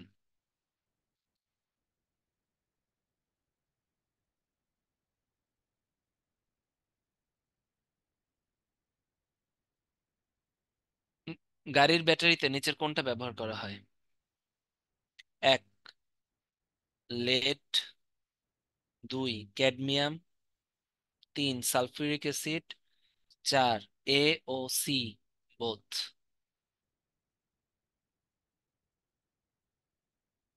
Very good. তারপর কিন্তু চারটা অপশন পড়ে সবসময় পরীক্ষা দিবেন, ঠিক আছে? সালফিউরিক অ্যাসিড এবং কি, লেড, বোথ, যেন মনে থাকে, ঠিক আছে? ওকে, এবারে বলেন রাসায়নিক দ্রব্যের রাজাকে? Nitric acid, sulphuric acid, aqua regia, রাজাম্ল। রাসায়নিক দ্রব্যের রাজাকে? Sulphuric acid, nitric acid, aqua regia, রাজাম্ল। Very good, sulphuric acid. Okay, এই তো পেরে গেছেন, এই তো। আর আর দুঃখ নাই, এখন আমি শান্তিতে বলা শুরু করছিলাম, এখন আমি শান্তিতে মরতে পারবো না। এত তাড়াতাড়ি মরবো কেন? হ্যাঁ? এত তাড়াতাড়ি মরার কোনো প্রশ্নই আসে না, ঠিক আছে? কোনো প্রশ্ন আসে নাই। কে? এবার হচ্ছে আমরা নিষ্ক্রিয় গ্যাস পড়বো, হ্যাঁ? ওকে, নিষ্ক্রিয় গ্যাস খুবই ইম্পর্টেন্ট। হ্যাঁ, নিষ্ক্রিয় গ্যাসগুলো মুখস্থ করেন: helium, neon, argon, krypton, xenon, radon. এতটুক, নিচেরটা দরকার নাই, আপাতত করে। এগুলোর মেইনলি ইম্পর্টেন্ট হচ্ছে ব্যবহার, সবগুলোর ব্যবহার। হ্যাঁ, এই কয়টার ব্যবহার, ব্যবহারগুলো কিভাবে মনে রাখবেন আমি জানি না, খুব ভালো মতো মনে রাখেন। দেখেন, হিলিয়াম হচ্ছে খুবই হালকা, তাই বেলুনে আর উড়োজাহাজে ব্যবহার করা যায়, ঠিক আছে? দেখেন, লাইট টাইট আলোকসজ্জায় নিয়ন গ্যাস ব্যবহার করা হয়, আলোকসজ্জায়। হ্যাঁ, নিয়ন কুয়াশার মধ্যেও দেখা যায়, তাই বিমান বা জাহাজের পাইলটগণ আলোক সংকেত রূপে নিয়ন আলো ব্যবহার করে। টিউবলাইটও ব্যবহার করবেন। এখন আসেন, নিয়ন ব্যবহার করাই আসলে ভালো, টিউবলাইটে, কিন্তু নিয়ন তো অনেক দামি। তাই বৈদ্যুতিক বাল্বে সাধারণত আমরা যারা গরিব আছি, তারা হচ্ছে নাইট্রোজেন গ্যাস ব্যবহার করি। বৈদ্যুতিক বাল্বের ভিতরে কি, কারণ বাল্বের ভিতরে একটা নিষ্ক্রিয় পরিবেশ সৃষ্টি করতে হয়, ঠিক আছে? এটা সব থেকে ভালো হয় যদি কিনা আপনি হচ্ছে নিষ্ক্রিয় গ্যাস দিয়ে করেন। নিষ্ক্রিয় গ্যাস দিয়ে করলে কিন্তু আপনার এটা ভালো হয়, সিস্টেমটা ভালো হয়, ঠিক আছে?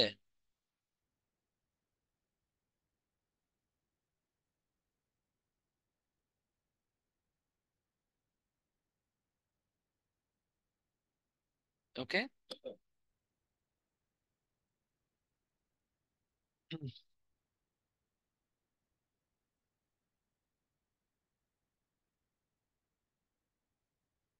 আচ্ছা, আজকে 43-এর রেজাল্ট দিছে নাকি? পোলাপান ধুমায়া এসএমএস দিচ্ছে, আমি তো খেয়াল করি নেই। যাক, আমার ব্যাচমেট এবারেও প্রশাসন ক্যাডারে সুপারিশকৃত হয়েছে, ডাক্তারও 42 ছিল। মাত্র এসএমএসটা দেখলাম, হ্যাঁ। ওকে। জানি না, দেখছেন কি অবস্থা? আসেন আসেন আসেন, পড়াই, হ্যাঁ। এই আসেন তো, এই যে আমরা গরিব যারা আছি, আমরা কি বৈদ্যুতিক বাল্বে সাধারণত নিষ্ক্রিয় পরিবেশ সৃষ্টি করার জন্য ইউজুয়ালি নাইট্রোজেন গ্যাসটা ব্যবহার করি। ওকে। রাসায়নিক বিক্রিয়া দেখেন, যে কোনো গ্যাসই আপনি নিষ্ক্রিয় গ্যাসের জন্য ব্যবহার করতে পারবেন, কিন্তু দেখেন আমাদের আলাদা আলাদা স্পেসিফিক পড়তে হবে। আলোকসজ্জায়, বিমান জাহাজে বা টিউবলাইটে নিয়ন গ্যাস ব্যবহার করা হয়। আর রাসায়নিক বিক্রিয়া নিষ্ক্রিয় পরিবেশ তৈরির জন্য আর্গন ব্যবহার করা হয়, তাই না? নিষ্ক্রিয় পরিবেশ করার জন্য রাসায়নিক বিক্রিয়া, আপনি রাসায়নিক বিক্রিয়া ঘটাবেন, সাধারণত আর্গনটা ব্যবহার করবেন। ফটোগ্রাফিক ফ্ল্যাশ বাল্বে ক্রিপ্টন জেননের মিশ্রণ ব্যবহার করা হয়। রেডন খুবই ইম্পর্টেন্ট, ক্যান্সার কোষ ধ্বংসের জন্য ব্যবহার করা হয়। প্রত্যেকটা আলাদা আলাদা করে পড়তে হবে। কারণ রেডন মূলত তেজস্ক্রিয় গবেষণায়, কারণ আমরা জানি এটা তেজস্ক্রিয় পদার্থ, এটা চেঞ্জ হয়ে যায়, এটা পারমাণবিক সংখ্যা কিন্তু চেঞ্জ হয়ে যায়, ঠিক আছে? বর্তমানে দেখেন, মানুষের একটু টাকা পয়সা বাড়ছে, তাই বৈদ্যুতিক বাল্বে নাইট্রোজেনের পরিবর্তে আর্গন ব্যবহার করা হয়। এখন আসেন, এই জায়গা থেকে আপনাদের প্যাচ লাগেই, কোথায় কোনটা ব্যবহার করা হয়। এটা প্যাচ লাগেই, স্বাভাবিক। আপনি যদি মানুষ হয়ে থাকেন প্যাচ লাগবে, আর আপনি যদি ফেরেশতা হয়ে থাকেন প্যাচ লাগবে না। তো যেহেতু আপনি মানুষ, সো আপনাকে, যেহেতু প্যাচ লাগবে, প্যাচটা ঠিক করার জন্য আমি লিখে দিব, একদম খাতার পাশে সুন্দর মতো লিখে রাখবেন, ঠিক আছে? আসেন, দেখেন টিউব লাইট,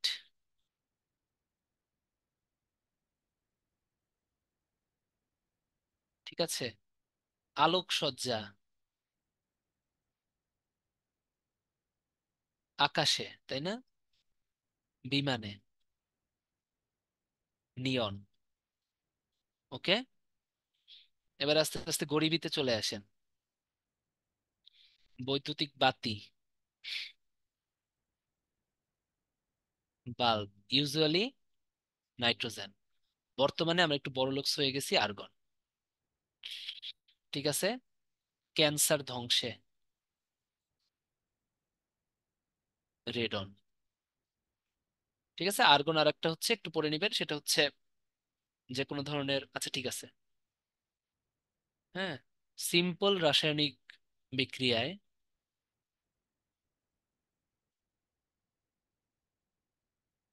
সিম্পল রাসায়নিক বিক্রিয়াতে আর্গন নিষ্ক্রিয় পরিবেশ সৃষ্টি করার জন্য, হ্যাঁ। আর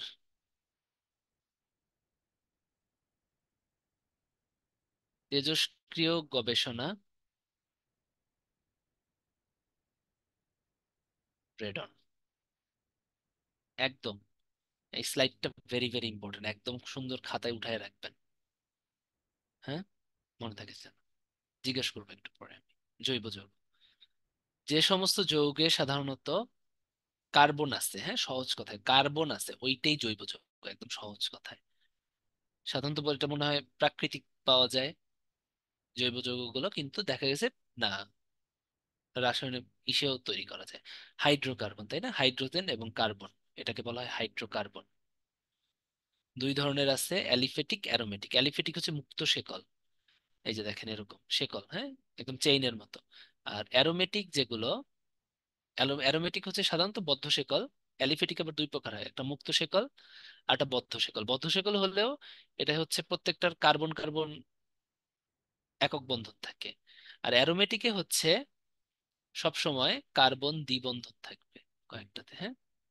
এই যে কার্বন দ্বিবন্ধন থাকবে, এটাকে বলা হয় বেনজিন চক্র। কি বলা হয়? বেনজিন চক্র বলা হয়। ঠিক আছে, আমরা জায়গায় জায়গায় বেঞ্জিন চক্র পাবো আর কি। বেঞ্জিন চক্র অ্যারোমেটিক এটা, এত কিছু আপনাদের লাগবে না। হ্যাঁ, বেঞ্জিন চক্রটা এভাবে দেখানো যায়। ওকে। আর অ্যারোমেটিকে অ্যালিফেটিকে হচ্ছে, এটা আপনার দরকার নাই, জাস্ট মুক্ত শিকল। আর বদ্ধ শিকলে হচ্ছে কার্বনের কোনো দ্বিবন্ধন থাকবেন না, দেখেন তো, কোনো দ্বিবন্ধন নাই, একক বন্ধনেই বদ্ধ শিকল। ওকে। মিথেন, এটা খুবই ইম্পর্ট্যান্ট। অ্যালিফেটিক হাইড্রোকার্বন, হ্যাঁ, অ্যালিফেটিক হাইড্রোকার্বন যেগুলো চর্বি জাতীয়, এগুলো আসলে ভুয়া কথা। মিথেন, ইথেন, প্রোপেন, এগুলো হচ্ছে অ্যালিফেটিক হাইড্রোকার্বন। এখান থেকে শুধু এগুলোর ব্যবহার লাগবে জাস্ট। যেমন মিথেন হচ্ছে প্রাকৃতিক গ্যাসের প্রধান উপাদান মিথেন।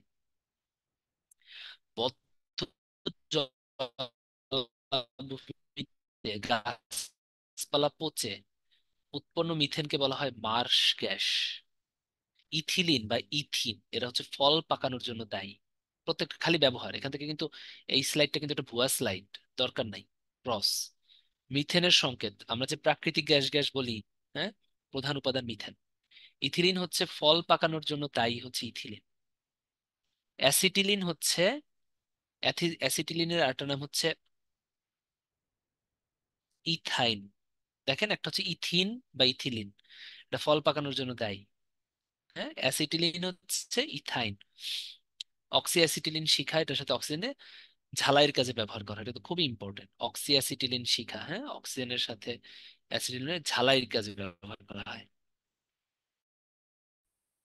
আর আপনাদের যদি সব থেকে ইম্পর্টেন্ট হয় মার্স গ্যাস, কারণ পরিবেশ নিয়ে আপনারা কাজ করবেন অ্যাডমিন ক্যাডারে আসলে, বা পুলিশ হইলে, যেখানেই যান পরিবেশ নিয়ে কাজ, ফরেনে যান, এই মার্স গ্যাস খুব ইম্পর্টেন্ট একটা জিনিস, যে এলাকা এলাকায় জিনিসপত্র পচে এই মার্স গ্যাসটা উৎপন্ন হয়।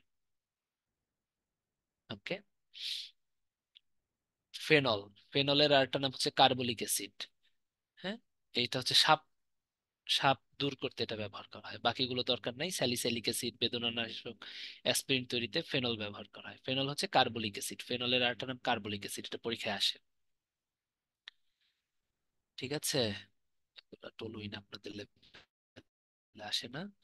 অ্যালকোহল, অ্যালকোহল হচ্ছে ইথানল। ঠিক আছে, অ্যালকোহলের কার্যকরী মূলক হচ্ছে OH। মদের রাসায়নিক নাম হচ্ছে ইথাইল অ্যালকোহল। রেকটিফাইড স্প্রিট বলা হয় 95.6% ইথাইল অ্যালকোহল, আর তার সাথে 4.4% যদি পানি মিশান, 100% না। হ্যাঁ, তাহলে মদ, ইথাইল অ্যালকোহল বা ইথানল, এরা হচ্ছে এক ধরনের অ্যালকোহল। রেকটিফাইড স্পিরিটের সংকেতটা খুব ইম্পর্টেন্ট। ইথাইল অ্যালকোহল থাকে হচ্ছে 95.6%, আর পানি থাকে 4.4%। অ্যালডিহাইড, অ্যালডিহাইডের কার্যকরী মূলক হচ্ছে CHO।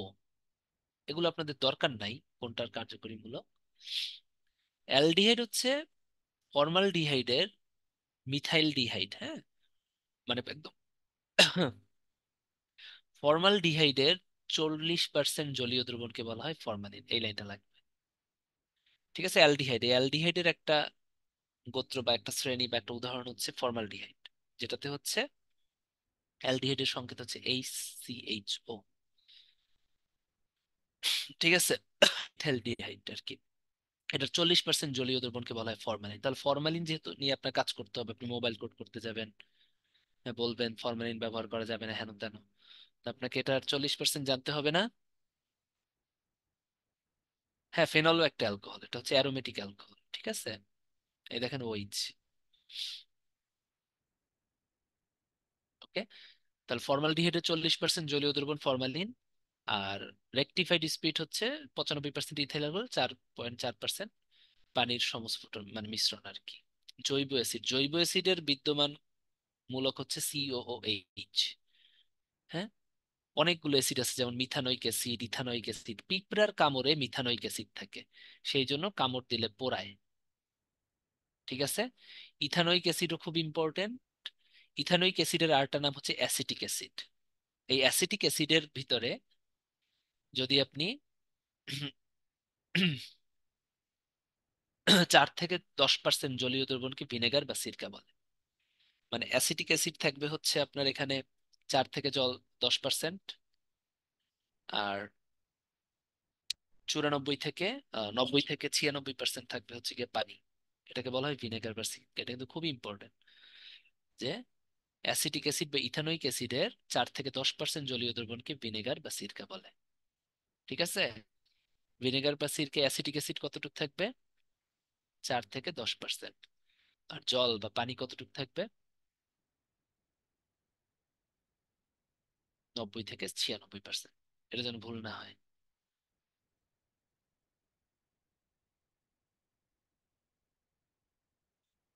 Methanoic acid formic acid এক। ঠিক আছে, মিথানোয়িক অ্যাসিড আর ফর্মিক অ্যাসিড এক। ঠিক আছে, ফর্মিক হচ্ছে একদম প্রথম, যে কোনো গ্রুপের একদম প্রথমটার নাম ফর্মিক। যেমন এই যে ফর্মাল ডিহাইডের আরেকটা নাম হচ্ছে মিথাল ডিহাইড। ইথাইল কিন্তু সেকেন্ডটা।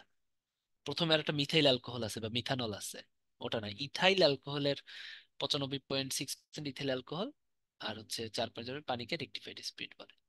অ্যালডিহাইড হচ্ছে মিথাইল ডিহাইডের 40%কে ফরমালিন বলে।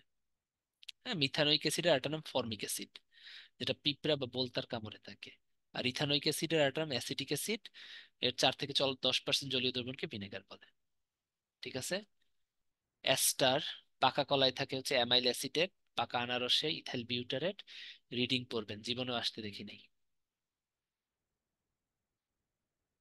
নাইট্রোগ্লিসারিন হচ্ছে বিস্ফোরক পদার্থ। এটা সালফিউরিক অ্যাসিড আর নাইট্রিক অ্যাসিডের সংমিশ্রণে তৈরি হয়। এটা কিন্তু খুব ইম্পর্টেন্ট, নাইট্রিক অ্যাসিড বিস্ফোরক পদার্থ। ঠিক আছে, নাইট্রোগ্লিসারিন একটা বিস্ফোরক পদার্থ, ডিনামাইট প্রস্তুতিতেও ব্যবহৃত হয়। বিস্ফোরক পদার্থ তৈরিতে ব্যবহার করা হয়, ডিনামাইট প্রস্তুতিতেও ব্যবহার করা হয়। ঠিক আছে।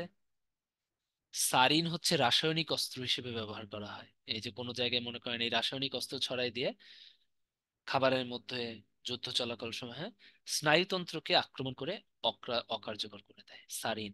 ঠিক আছে, এটা খুব ইম্পর্টেন্ট। এই দুইটা আসে যে যুদ্ধের সময় কোন দুইটা ইউজ করা হয়, তাহলে কি রাসায়নিক অস্ত্র হিসেবে সারিন, আর নাইট্রোগ্লিসারিন হচ্ছে বিস্ফোরক যে পদার্থ ওটা তৈরিতে ব্যবহার। পিক্রিক অ্যাসিড, হ্যাঁ, পিক্রিক অ্যাসিড হচ্ছে খুব ইম্পর্টেন্ট। এটা পচন নির্বারণে বার্নল মানে পুড়ে গেলে, বার্ন হলে যে বার্নল মলম, পোড়া ক্ষতের জ্বালাতে পিক্রিক অ্যাসিড ব্যবহার করা হয়। এটা খুব ইম্পর্টেন্ট। ডিডিটি খুব ইম্পর্টেন্ট, জীবাণুনাশক ও কীটনাশক হিসেবে ব্যবহার করা হয়। গ্যামেক্সিন আর ডিডিটি দুইটাই সেম কাজ। লিন্ডেন বা গ্যামেক্সিন নাম শুনছেন না? জীবাণুনাশক বা কীটনাশক হিসেবে ব্যবহার করা হয়। ক্লোরোফর্ম চেতনানাশক, এগুলো বাচ্চাদের পারেন। পিক্রিক অ্যাসিড হচ্ছে পোড়া, আছে না পোড়া, পোড়া ক্ষতের জ্বালাতে পিক্রিক অ্যাসিড ব্যবহার করা হয়। ডিডিটি আর গ্যামেক্সিন সবাই জানেন। ঠিক আছে। কার্বন, হ্যাঁ, এটা খুবই ইম্পর্টেন্ট। কার্বনের দানাদার রূপ মাত্র দুইটা, একটা হীরা আর একটা গ্রাফাইট। আর বাকি কিন্তু সব অদানাদার, এটা মনে রাখতে হবে।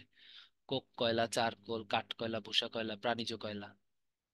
তাহলে কার্বন দানাদার মাত্র দুই দুই ফর্মে, একটা হচ্ছে হীরক আর একটা হচ্ছে গ্রাফাইট।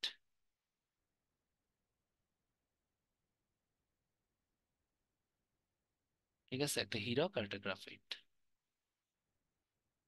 ওকে। গ্রাফাইট পেন্সিলের শীষে ব্যবহার করা হয়।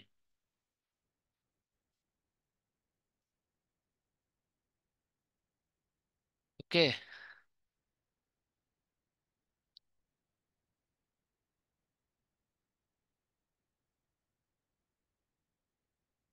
কার্বন মনোক্সাইড, এখান থেকে একটা জিনিস, কার্বন মনোক্সাইড হচ্ছে নীরব ঘাতক নামে পরিচিত।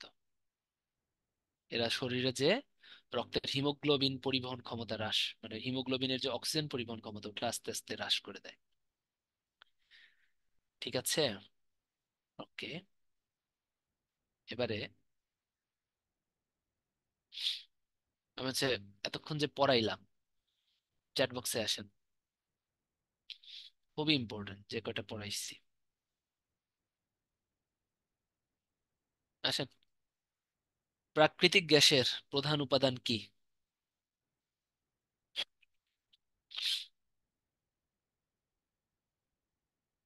Very good. Saidur, Abhijit, Sakib, Siam, Shamma, okay, Tanushree, methane, good. এবারে বলেন, ওই যে কোন জলাভূমিতে, হ্যাঁ, জিনিসপত্র পচে তাই না? যে হ্যাঁ, জলাভূমিতে জিনিসপত্র পচে যে গ্যাস বের হয়, যে মিথেন গ্যাসটা বের হয়, ওটার নাম কি? কি গ্যাস?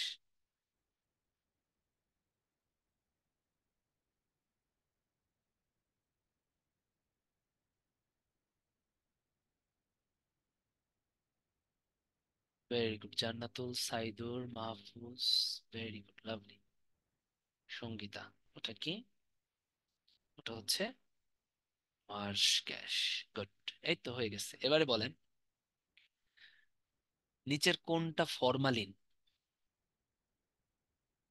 4 থেকে 10% মিথানোইক অ্যাসিড, 4 থেকে 10% ইথানোইক অ্যাসিড, 4 থেকে 10% formaldehyde, 40% formaldehyde.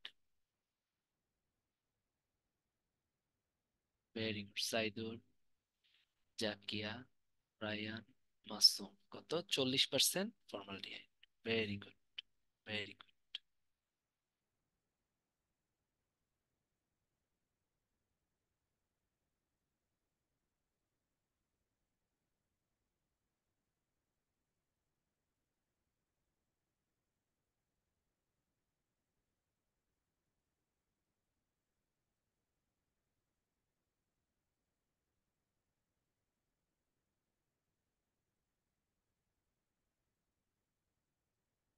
Okay, this is 40% formaldehyde. Okay, এবারে বলেন সেটা হচ্ছে যেটা আপনাদের রিটেনেও আসে, 4 থেকে 10% ফর্মালডিহাইড, 40% ফর্মালডিহাইড, ফর্মালিন, একদম ক্লাসের পর মুখস্থ করে ফেলবেন, ঠিক আছে?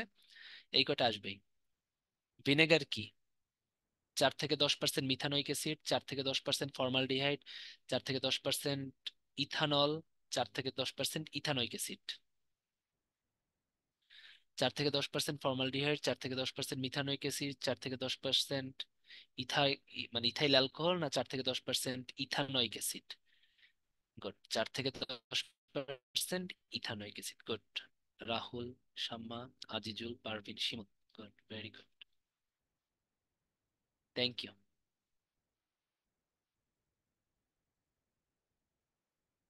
ওকে।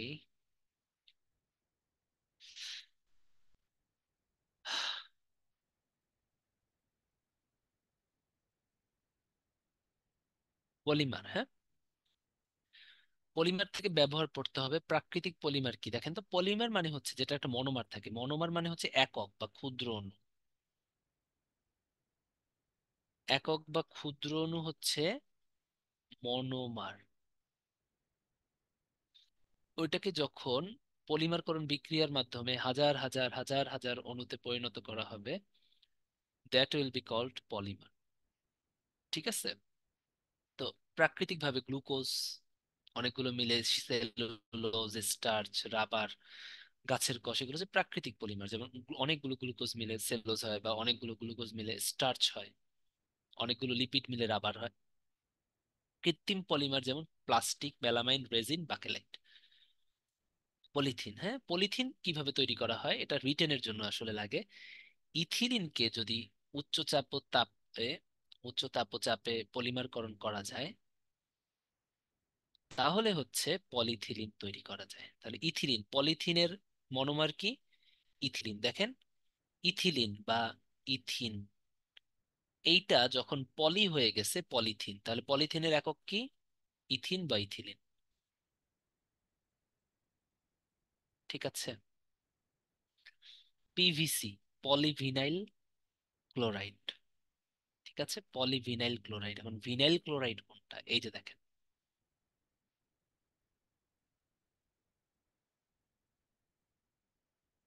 ইথাইল ক্লোরাইড বা ইথিলিন ক্লোরাইড, এটার নাম হচ্ছে ইথিলিন। দেখেন, CH2CH2, এটা থেকে যখন একটা ক্লোরাইড থাকবে, এটার নাম হচ্ছে ইথিলিন ক্লোরাইড। এই ইথিলিন ক্লোরাইডের আরেকটা নাম হচ্ছে ভিনাইল ক্লোরাইড। এই ভিনাইল ক্লোরাইডকে যখন পলিমার করবেন, তখন এটার নাম হবে হচ্ছে পিভিসি বা পলিভিনাইল ক্লোরাইড। তাহলে এটার একক কি? ভিনাইল ক্লোরাইড বা ইথিলিন ক্লোরাইড। এটা রিটেনে লাগে, এগুলো লাগে না। টেফলন, হ্যাঁ, টেফলনের ব্যবহারটা খুব ইম্পর্টেন্ট। এটা হচ্ছে non stick pan. Non stick যে কুকওয়্যার গুলো আছে ওগুলোতে ইউজ করা হয়। ঠিক আছে, এখন আমরা কিছু প্রাকৃতিক পলিমার পড়ি। প্রোটিন, প্রোটিন কিন্তু একটা প্রাকৃতিক পলিমার। অসংখ্য অ্যামাইনো অ্যাসিডের সমন্বয়ে গঠিত হয় প্রোটিন। ঠিক আছে, এটা কিন্তু পরীক্ষায় আসে, অ্যামাইনো অ্যাসিড কি প্রোটিনের মনোমার। তাহলে ছোট অণু অ্যামাইনো অ্যাসিড, আর বড় অণু কি প্রোটিন। ঠিক আছে, একইভাবে শ্বেতসার হচ্ছে অ্যামাইলোজ আর অ্যামাইলোপেকটিন নামক দুইটা পলিস্যাকারিড মিলে গঠিত, এদের গ্লুকোজ পাওয়া যায়। গ্লাইকোজেন ভাঙলেও আমরা কি, আমরা গ্লুকোজ পাই। ঠিক আছে, সেলুলোজ ভাঙলেও গ্লুকোজ পাই। তাহলে প্রোটিনেরটা বেশি আসে, এগুলো সব ভাঙলে গ্লাইকোজেন, শ্বেতসার, সেলুলোজ সবগুলো ভাঙলে আমরা গ্লুকোজ পাই। এগুলো হচ্ছে কার্বোহাইড্রেট পলিমার, পলিকার্বোহাইড্রেট। ঠিক আছে, তো সহজ পোল নিয়ে নেই।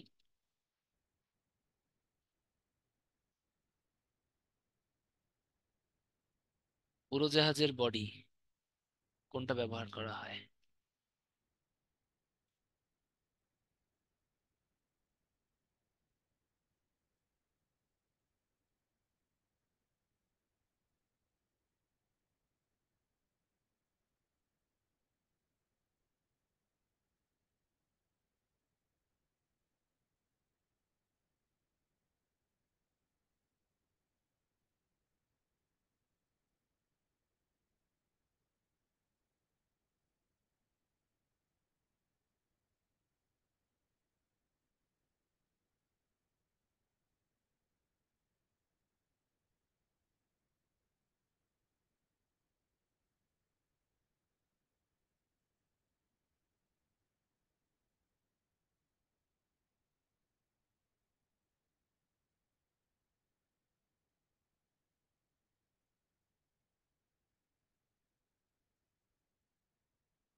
ওকে, এটা কি হবে? ডুরালুমিন। Very good. আসেন, র্যাপিড ফায়ারে চলে যাই। প্রথম কোশ্চেন আপনাদের জন্য। ফার্স্ট কোশ্চেন, আসেন। পিতল কি দিয়ে তৈরি? কপার দস্তা, copper tin, copper iron, copper lead. পিতল, কপার দস্তা, copper tin, copper iron, copper lead. Very good. Shashi, Jannatul, Masum, এগুলোই আসে, হ্যাঁ। কপার দস্তা বা কপার জিঙ্ক, তাই না? ঠিক আছে, ওকে। ব্রোঞ্জ কি দিয়ে তৈরি? অপশন দিব না। Bronze, Shiuli, Rukaya.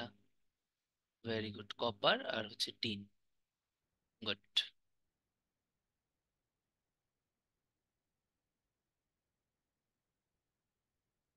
Very good.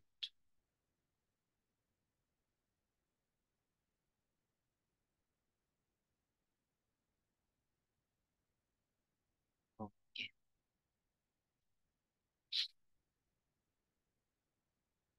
লোহাকে গ্যালভানাইজিং করতে কি ব্যবহার করা হয়? অক্সিজেন, দস্তা, টিন, ক্রোমিয়াম। ভেরি গুড জি।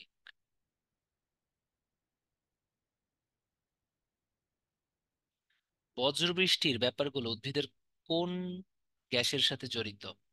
Sulphuric gas, sulphur gas, nitrogen gas, phosphorus gas.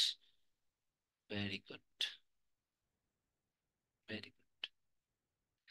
Graphene নিচের কোনটার বহুরূপী? Sulphur, carbon, nitrogen. দেখাইছি কিন্তু দানাদারি। ভেরি গুড, কার্বনের, তাই না? গুড, এই তো।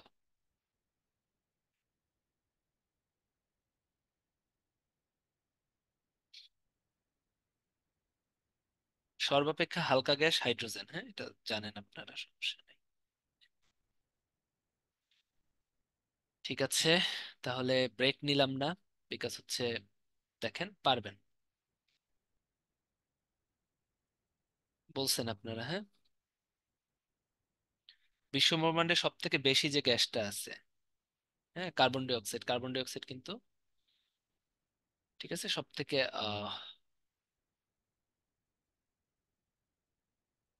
কি বলে, বিশ্বব্রহ্মাণ্ডে সব থেকে বেশি কোন গ্যাস বলেন? কোন গ্যাসের পরিমাণ সব থেকে বেশি? কার্বন ডাই অক্সাইড না, কোন গ্যাস সব থেকে বেশি বায়ুমণ্ডলে সব থেকে বেশি কোনটা? ভেরি গুড, মনে থাকে যেন, হ্যাঁ, নাইট্রোজেন। এটা অনেক জায়গায় হাইড্রোজেন দেয়া। হ্যাঁ, ও এটা কিন্তু বিশ্ব ব্রহ্মাণ্ড বলছে, একটু দেখেন, আমি খেয়াল করি নাই, বিশ্ব ব্রহ্মাণ্ড বলতে কিন্তু শুধু বিশ্ব বোঝায় না, আপনার বায়ুমণ্ডলে হচ্ছে হাইড্রোজেন, কিন্তু বিশ্বে বলে নাই। বিশ্ব ব্রহ্মাণ্ড, সূর্য টূর্য, এই সমস্ত জায়গায় কিন্তু সব থেকে বেশি হচ্ছে হাইড্রোজেন।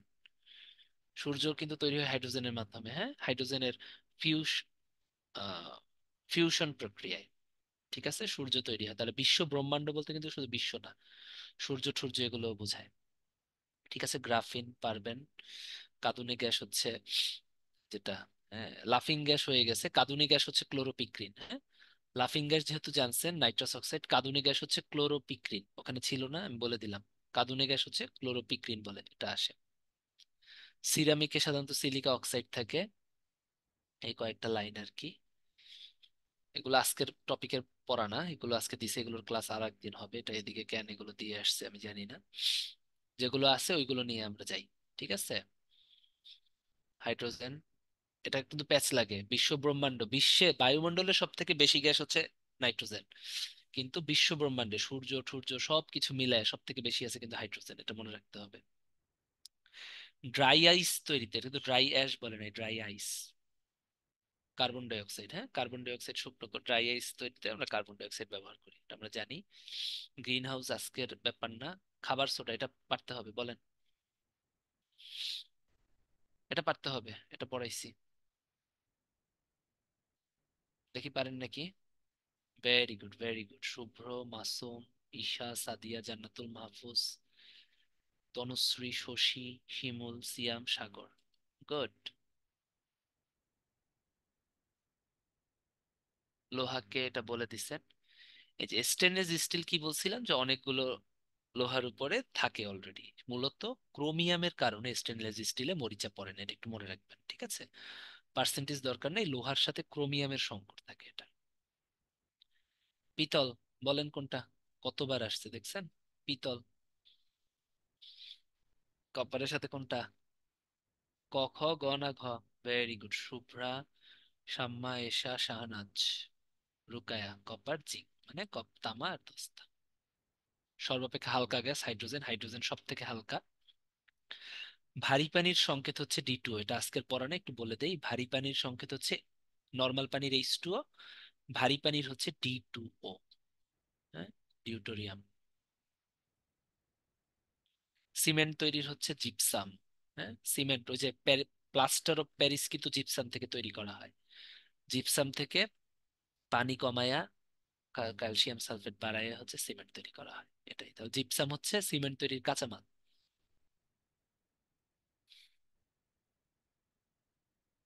কোলেস্টেরল এক ধরনের পলিমার, ওই যে আমরা যখন প্রাকৃতিক পলিমার পড়তে, শুষ্ক বরফ, বলেন, পারবেন কোনটা? বলছি একটু আগে বলছি, শুষ্ক বরফ। ভেরি গুড, হিমায়িত কার্বন ডাই অক্সাইড, ড্রাই আইস, তাই না? এবারে বলেন, প্রোটিনের একক কি? প্রোটিনের একক কি? তাড়াতাড়ি, আমি অপশন দিব না। আচ্ছা, অপশন দেই। Glucose, lipid, fatty acid, amino acid. Very good, Abhijit Saidul, এই তো পারছেন। লাস্ট, এখন সময় শেষ হয় নাই, সময় শেষ হয় নাই, লাস্ট র্যাপিড ফায়ার, ঠিক আছে, যেখান থেকে আসবে ওই জায়গা থেকেই আসবে, আসেন। আলোকসজ্জায়, টিউবলাইটে কোন গ্যাস ব্যবহার করা হয়? নাইট্রোজেন, আর্গন, হিলিয়াম, নিয়ন। ভেরি গুড, শশী, জান্নাতুল, সুখী, সাইদুল, মুন্নি, শিওলি, লুবনা, সৌরভ ঘোষ, রাইয়ান, ঋতুরানী, নিয়ন। গুড। সাধারণত প্লেনে, হ্যাঁ, কুয়াশার মধ্যে দেখতে কোন গ্যাস ব্যবহার করা হয়? Helium, neon, argon, krypton. Very good, Tanvir, Nazib, very good, neon. এবারে বলেন, ফটো, বৈদ্যুতিক বাতিতে আমরা সাধারণত কোন গ্যাস ব্যবহার করি সাধারণত? Nitrogen, krypton, xenon, radon. Very good, nitrogen. বর্তমানে কোনটা ব্যবহার করি নাজিব?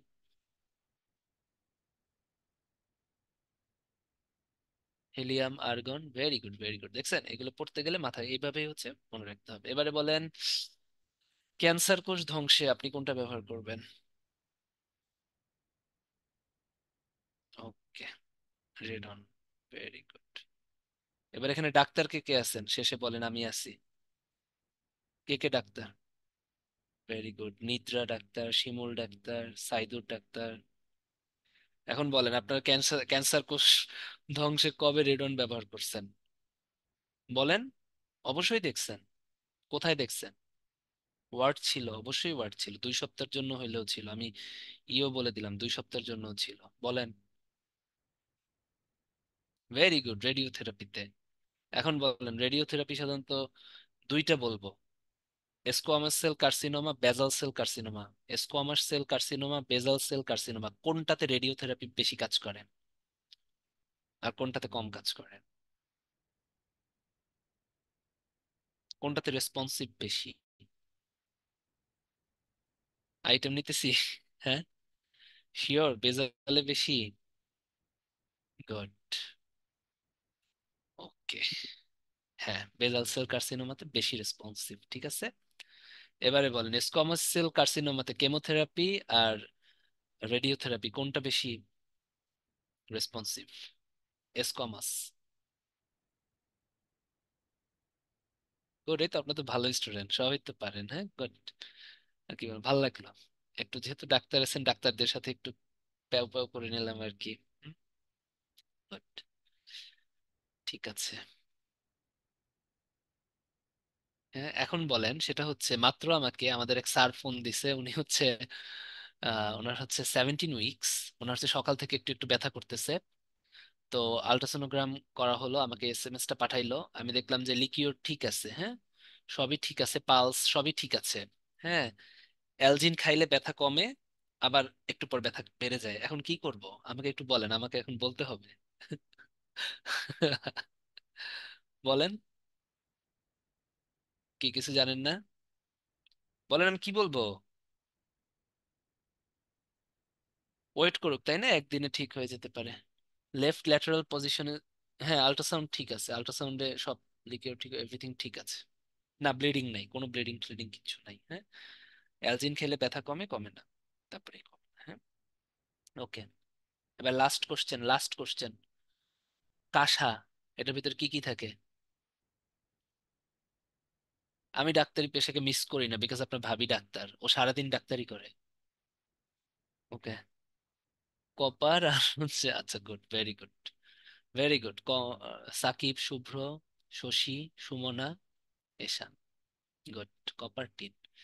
কি ক্লাসে মজা পাইছেন? কঠিন একটা ক্লাস আপনার মাথা পিছু। এই 7% পানি। শিমুল, বললাম তো, 93% অক্সিজেন, বাকি 7% পানি। ঠিক আছে, তাহলে আজকে এতটুকুই থাকুক। আহ মুক্তার ভাই, ওদের কোনো কি পোর্টল কিছু কি আমি জানি না, ওই লাস্ট পোর্টল কিছু থাকলে আপনি দিয়ে দেন, আমি এমনি একটু গল্প করি। ঠিক আছে। বেড রেস্ট থাকতে হবে না, লেফট ল্যাটারাল সাইডে বেড রেস্টে থাকতে বলবো, তাই তো ডাক্তার সাহেবরা? গুড। ঠিক আছে, বলি। হ্যাঁ, থ্যাংক ইউ। আপনাদের সাথে ক্লাস নিতে ভালোই লাগে, মজা করি, ফান করি। হ্যাঁ, দুষ্টামি করি।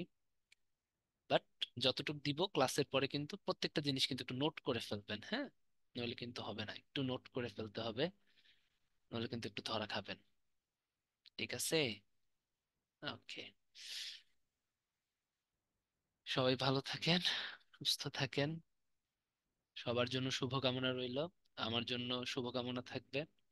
আপনাদের কাছ থেকে আমার জন্য শুভকামনা দরকার, যাতে অনেক এনার্জেটিক ওয়েতে আপনাদেরকে পড়াইতে পারি, যাতে অসুস্থ না হই।